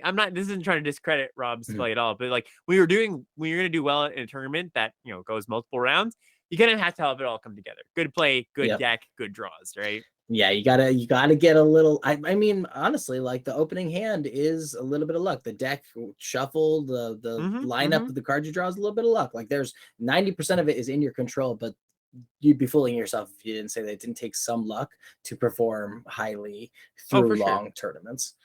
And the better you play, the easier, the further your bad luck will the further your good luck will carry you, and the less painful the bad luck is. Yeah, exactly. So that was match 1. We do still need to see Rob take down Springbok. Springbok still has one more chance to get to the championship podium once again. This deck that he's going up against Rob is quite good. So we will see if he's able to pull it out in match number 2. So where in your deck, you said you were a Grixis base splashing around. Where were you most surprised by the quality of some cards? Good question. So my overperformers were the so 2 cards that I mentioned that were pretty good, but I think still I even have gone up. Moment of Defiance, which is the lifelink trick, +1/+2 +1 lifelink, draw a card. That card just like swung the game multiple times. And then I had a green source in there for a actual green card, the green black spider, the uncommon. Oh yeah, that card is sweet. But I also had the I'm gonna forget the name of the Branch Brush Strider. I think it's called. It's a green. It's a prototype artifact. 7 mana artifact. 6/5. When it enters the battlefield, you gain life equal to its power. Yep. And I never prototyped that thing. The prototype is 4 mana.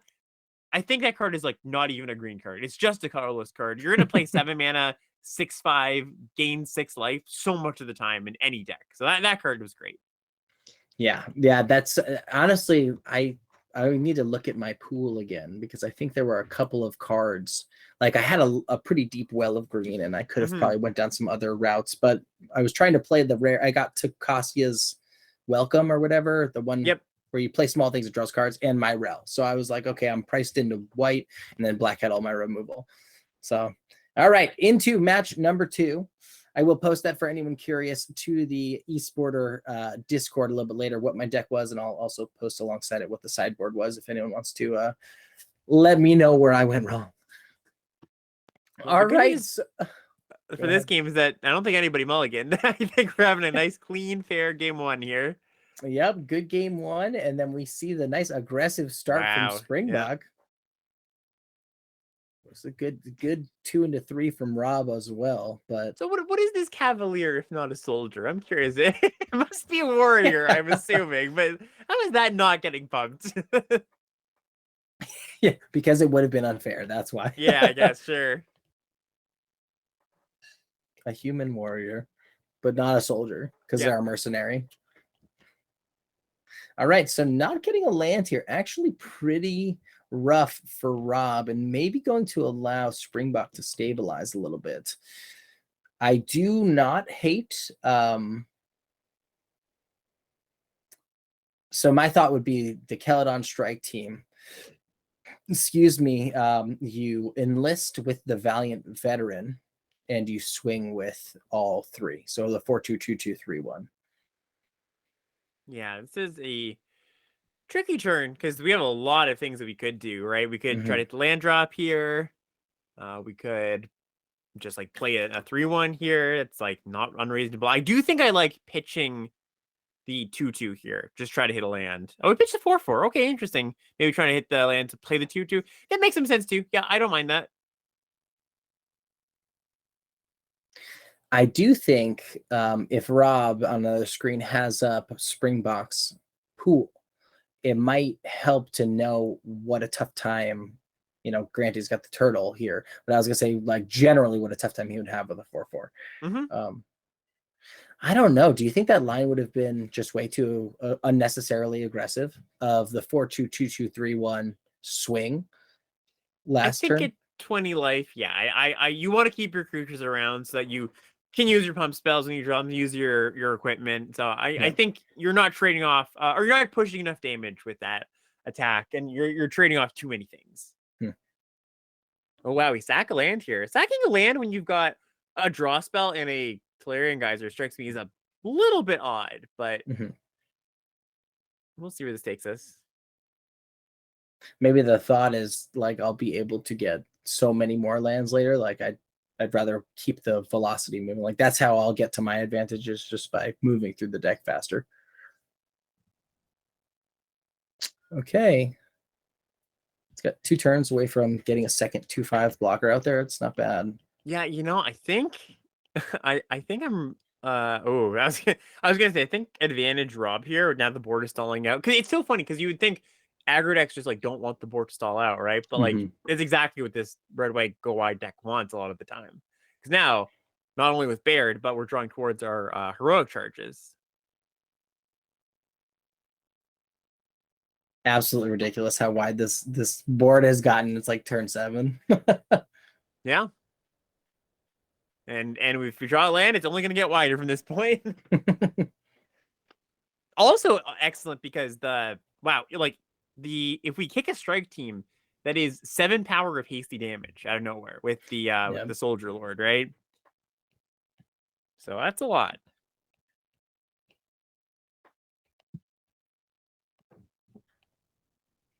Okay, Barry goes back. He's getting enough of the right pieces to like do some stuff, but I still look at this and I'm like, you're just kind of delaying the inevitable. Yeah, I think if Springbok's looking at deck lists, it's probably got that at the front of their mind here, where it's just like, well, I'm kind of I'm staying alive, but it's again weird to say, but I think the aggro deck kind of has a bit of inevitability here. Yeah, it's like as soon as you get that heroic charge / 6 mana, it's kind of over.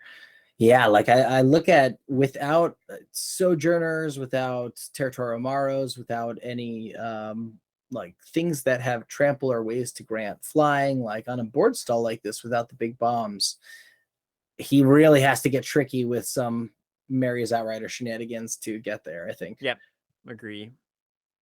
Oh, and even the Steel Crusher is around to get rid of his Codex. Yeah, true. That's kind of funny.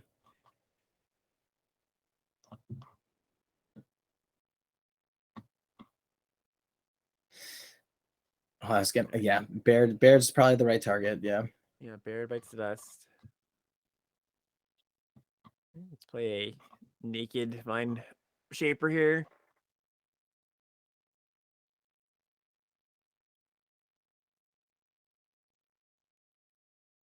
This is tough. I think it's probably just slamming a Kavu. Okay. Equip and whip, swing, pump, and then you get a double trade. Makes some sense.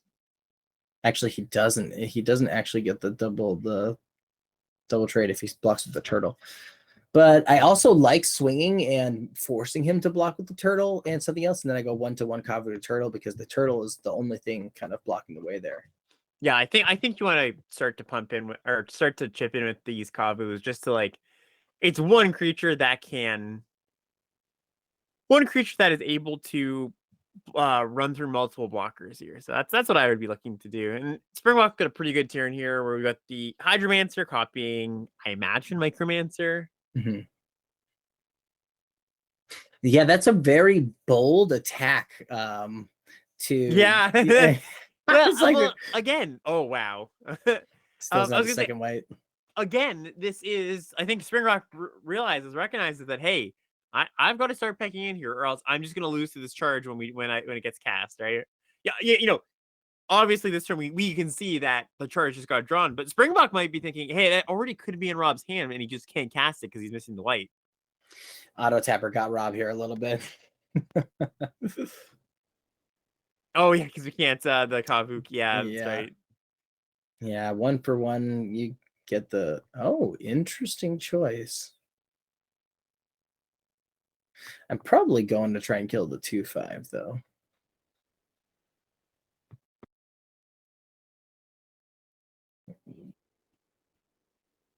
Interesting because you do know that the Urborg repositions in the deck. Okay. Mm-hmm.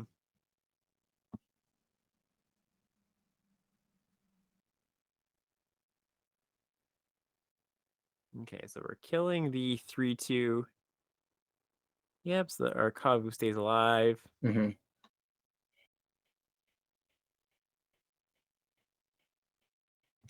Yeah, I feel like I haven't seen Rob's land count, but I feel fairly certain he's running 16, which I think is right. Yeah. I think is right for the deck, but he has run into several mana issues throughout the matches. I'm double blocking. He wants to go get it back, but like I don't want to keep taking damage and put myself in a bad position. I think it's actually okay to keep doing this because like you don't want to trade anyways, because once you draw your white source, you're just gonna be so happy just to attack all. Yeah. Not quite. All right.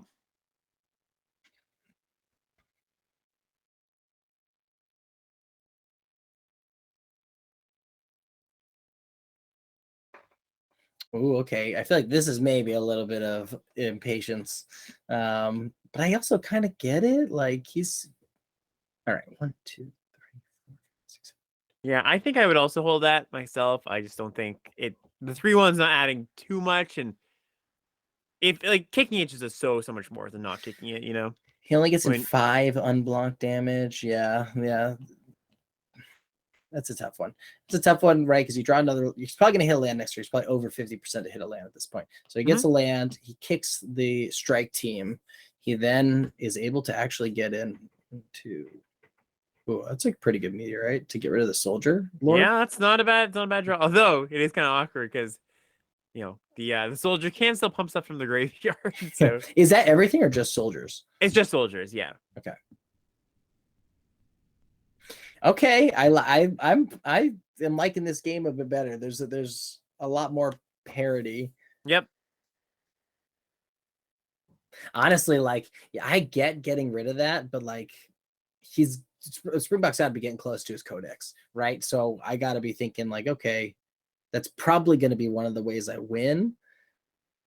Interesting. Again, he actually can't even kick his Urborg repossession this turn. That's funny. Oh, yeah. yes, he can. Yes, he can. Oh, it's because the meteorite. Yeah. All right. Yeah.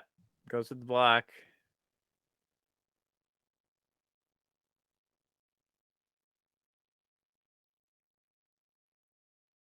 I wonder what he's waiting to get back. So he does hit the land, but it's not a white source. Oh my goodness. Kicking this is good though. We're just waiting for that white source, basically. And I wonder, because we did see multiple times in the previous matches where Rob was a little bit conservative about casting the charge, even if it was lethal. Once we're at 6 mana here, I imagine it happens. Oh, what happened? Kicked espionage! No! Oh no! Wow. That's brutal. Oh I saw it leave the hand go in the stack, and I didn't see what happened until it actually resolved. Wow. Huge pickup for Springbok. Yeah. Springbok might be back in this. I think so. Yeah, I would say advantage Springbok at this point. Wow. All right. Wow, I didn't even see that coming. But of course, yeah, what's the one thing that's going to be in his hand? The only thing he can't cast.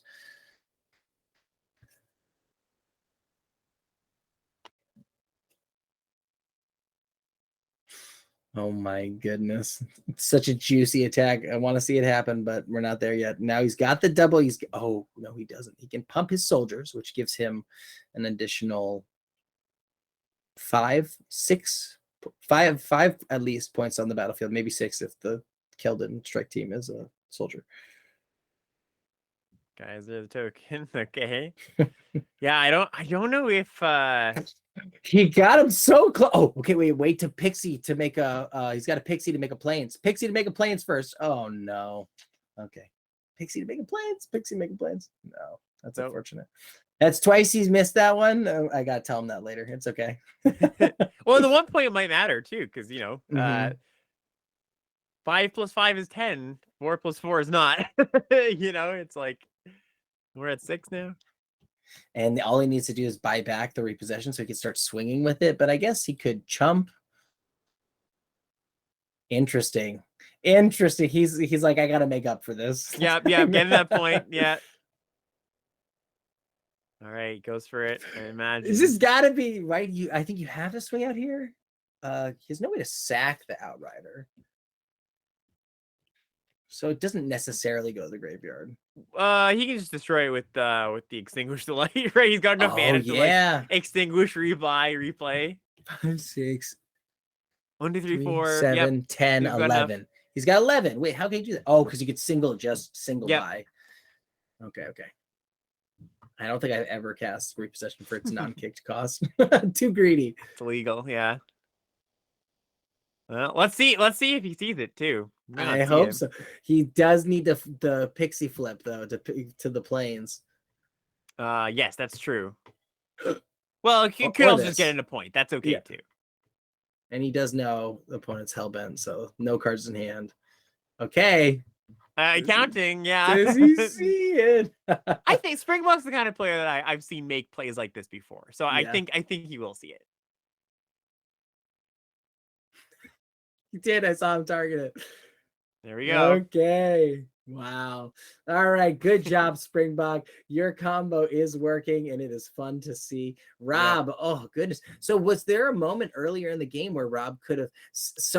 I actually think, as crazy as this sounds, I think my initial attack that you were like, that might be too aggressive, would have cleared the board of the Iconoclast, the Sprout, and Goblin, and then it would have just been the 2/5.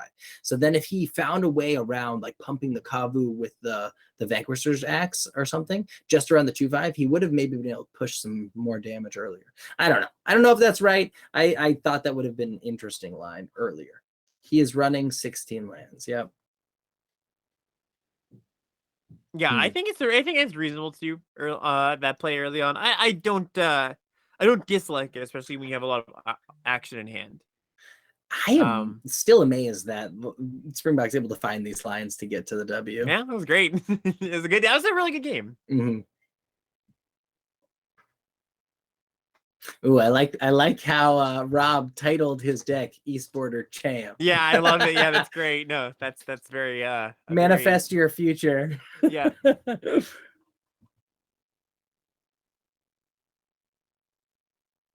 All righty, to game 2 of match 2 of the finals. If Springbok wins, he goes home the champion. Rob needs to win 2 out of the next 2. An excellent starting hand for Springbok. This might be a tough battle if Rob can't find some more lands here.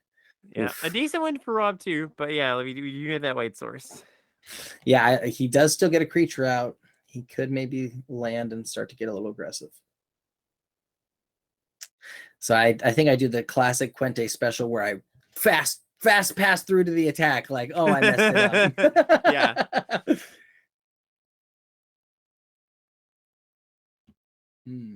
Oh, I actually like the enlisting here. Yep, yeah. It's great. Getting for 5. It's really heads up play.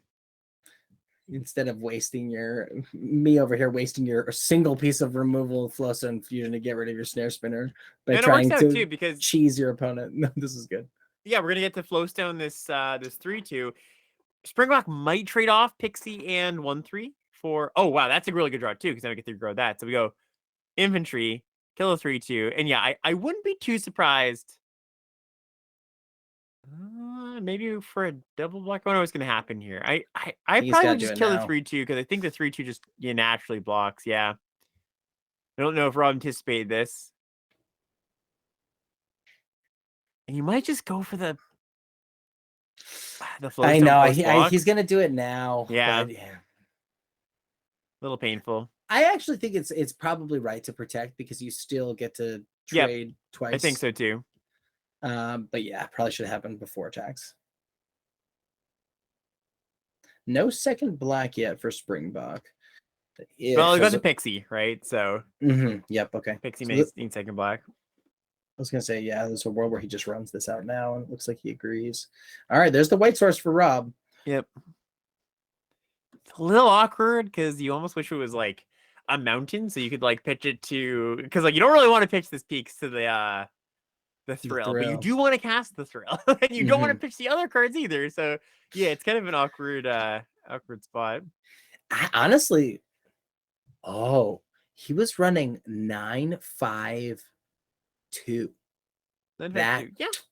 You think that's right to run? Yeah, I think that's fine. But you have a double white pip spell. Yeah, maybe you want 8, one more. 6, 2. Yeah, because you like then the mana is like 11-7 for in the favor of red. Yeah, I could see playing another planes. Yeah, I think just because we've seen so many issues with getting the second planes, like now it's the second or third time we've seen it. It's like you probably want a better balance there. This is a play that's not it's kind of painful to make, but I actually do agree with it here. Just like get an extra point on your infantry, pitch the heroic charge because you got some plans for that charge down the line, but it's not really doing anything right now. So I do like that actually. Yeah, we're going to the infantry is gonna die, and then hopefully Baird plus Flowstone Kavu can get Rob kind of a bit more action.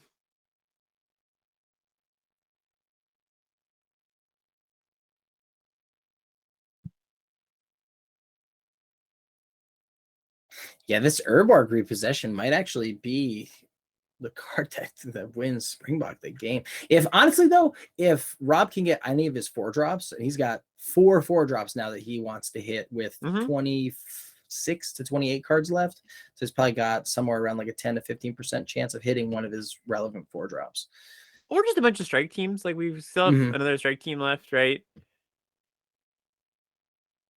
And oh, there we go. And you know what's nice too, actually, is that Springbok had to use the repossession there on like 2 not amazing things, right? Like a 2-drop that is okay, and then Hydromancer, which is fine, but not amazing on the sports state. So as much as Robert he didn't have the repossession, it wasn't too bad that Springbok was forced to cast it there. I was gonna say I think I swing with both, but then I thought about it again, and I was like, oh no, I actually just want to cast Astor. And then pump and then get a 1/1. But I think this actually was my initial thought of swing with both. He double blocks. You unfortunately can't trade with both, so you just kill whatever. I'd probably kill the 3/2. Yeah, I'd probably kill the 3/2. Springbok hasn't sent a double block here because the Baird. You don't want that Kavu just pumping out tokens each turn with the Baird. This was my first thought, yeah, but I actually don't think I think I still like Astor pump once better. Yeah, I think so too. It's really awkward too because now you could double trade here, but then if you do that, you can't play Astor. So I think you just pump once, and don't even need to pump at all. And just play the Astor. You can't double trade because if the 3rd activation kills him. Oh, true. Yeah, what am I saying? We drew the axe though, so that's kind of nice. Yeah, that's interesting too. He has the double axes in his deck, but 7 deep is a lot. So if you don't have either of those axes, like there's a world where you hit that more often than not.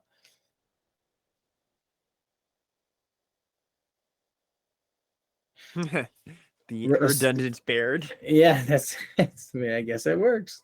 my favorite thing about Astor is it's just so out of place in the set because you've got stability. Well, Red White doesn't really care about equipment that much. It's just like it's a thing, and it gives the ability crew 1 and equip 1 to all the equipment and vehicles, and all the vehicles and equipment in the set already have equip and crew 1. So it's kind of funny. What? Was this an impatient swing or was this a mistake? No, I like it because you've got the redundant Baird, right? So you might as well trade off your other Baird. This is good. Like Rob's actually pulled way back into this game after kind of a slowish start. Mm-hmm. I think if Springbok can brick a few times here, Rob's really got this game. And like the Astros got a clean attack, and Cobb was I think advantage Rob at this point. Yeah, right. Because he gets he doesn't get a 2-for-1. Oh well, he did. You can't even kill the Astor. Duh. Yep, can't even kill it. So Springbok has to top deck something really good here. Mm-hmm. Big moments. The land. We're going to game 3. Yeah, we're going to the rubber match. All right. Nice. So, still, we have not had someone come up from the losers bracket and beat the winners bracket finalists 2 times. And this is now our 16th time doing this. So I would love a first here. All right, Springbok, you know how I feel about you. I love you, buddy. But I got to root for the first. But I just want a good game. Let's just see what happens here. Yep, agree. All right, no mulligans from either side. We see a keep 7 up top for Springbok and a pretty good starting 7 and a decent hand for Rob as well. If he gets a white land, he's in business. Yeah, it's got that problem we had last time where we're a little bit short on white, but even without that, it's good. Yeah, you got to play that. Yep. And Springbok hits the 3rd land too. That's pretty big. Oh, interesting that he chooses to espionage now when it was so valuable as, I guess it's your only play. It's your only play. It's your only play. Duh. Yeah. Also, I think that was a bit of an anomaly, sniping the one important last card at the end there. Yeah. Well, I mean, again, now you maybe have a feeling that your opponent doesn't hold back his mana, right? So and he's on 16 lands, so the things he's likely hanging on to are probably gas. Agree. Ooh, I kind of like Rob's hand. Looks pretty good right now. He can actually kick the strike team next turn. Yeah, this is who do you we're like a quarter halfway through this game. Who are you putting money on if you have to choose? Who do you think? He's got the Outrider and the repossession to him, but like Rob just has gas and Springbok has no way to deal with it. So I think Rob might be up. Yep, I agree. This is a really good attack too. Just like there's no good block for Springbok for free damage. Yeah, I know you probably just play the Astor, try to find a land. It's a fine play. Or you could do that too. And then play strike team. I think you have to play strike team if you're. I don't love this actually. I don't love it either. But if you're gonna go with the ping route, I think getting 2 tokens at this turn next is probably a little bit better. But I think I may have taken the line of tapped land, Keladon, strike team, kicked. Yep, me too. With Defiler mana. Bone Splinters here, actually not a great pickup. Yeah, not looking good, right? I mean, we can Splinters the Micromancer. We're also at 8 now, so it is like Bone Splinters, Marius Rider, kill the Defiler. Yeah, get it back with the repossession. Oh my goodness. Okay, wait, there's 2 of them. I didn't know there was 2 of them. Yep. I had no idea. Yeah, Rob's deck is insane. Yeah, we get in. Yep, love this attack. I like that in list too. Now Springbok just blocks here because there's a repossession in hand. But what if it's just double trade here? I could see that happening. Just like trade. I guess. Then I think that actually puts. That kind of like puts the board state at parity a bit. Like the Meteorite takes care of the strike team repossession. 4, 5, 6. Block here.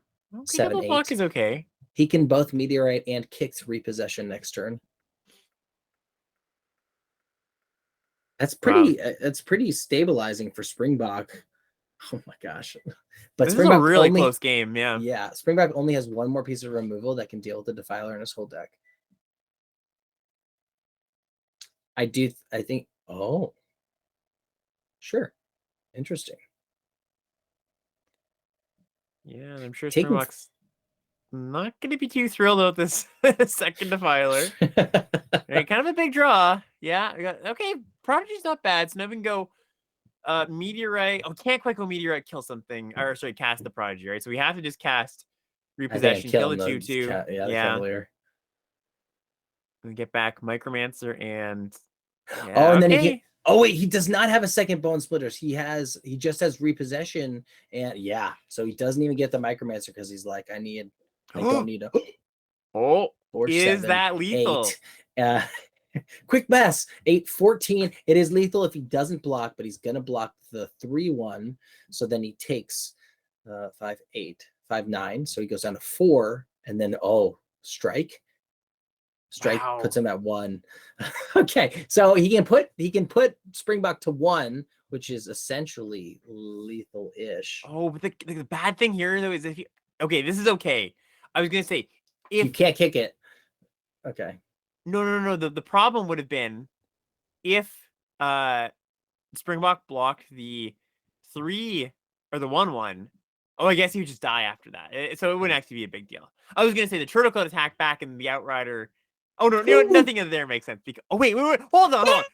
Stop that. Is this lethal? Holy shit! Does he have enough mana? He has 1, 4. Oh my god! It's lethal. How the hell? No, it's not. Lightning strike. Oh. Holy! I was freaking out for a second. Oh, okay. there was so many things that happened. So forgive me for all my misdirections there, but like there were so many things that just happened. Wow! Now the Outrider puts them to 4. Wow. We have to go unkicked Prodigy. Oh, he doesn't have. He has 2 green. He has to unkick. Get to. Oh no, he doesn't. He just needs to kick 1. And then block the 4/4. Yep. And then get a Talarian Geyser. He needs a Geyser. What is he seeing? I want to know. Yeah, we need to block the 4/4 this turn. And we also have to hope that we've got a forest. It's not a good thing. Lands. Yeah.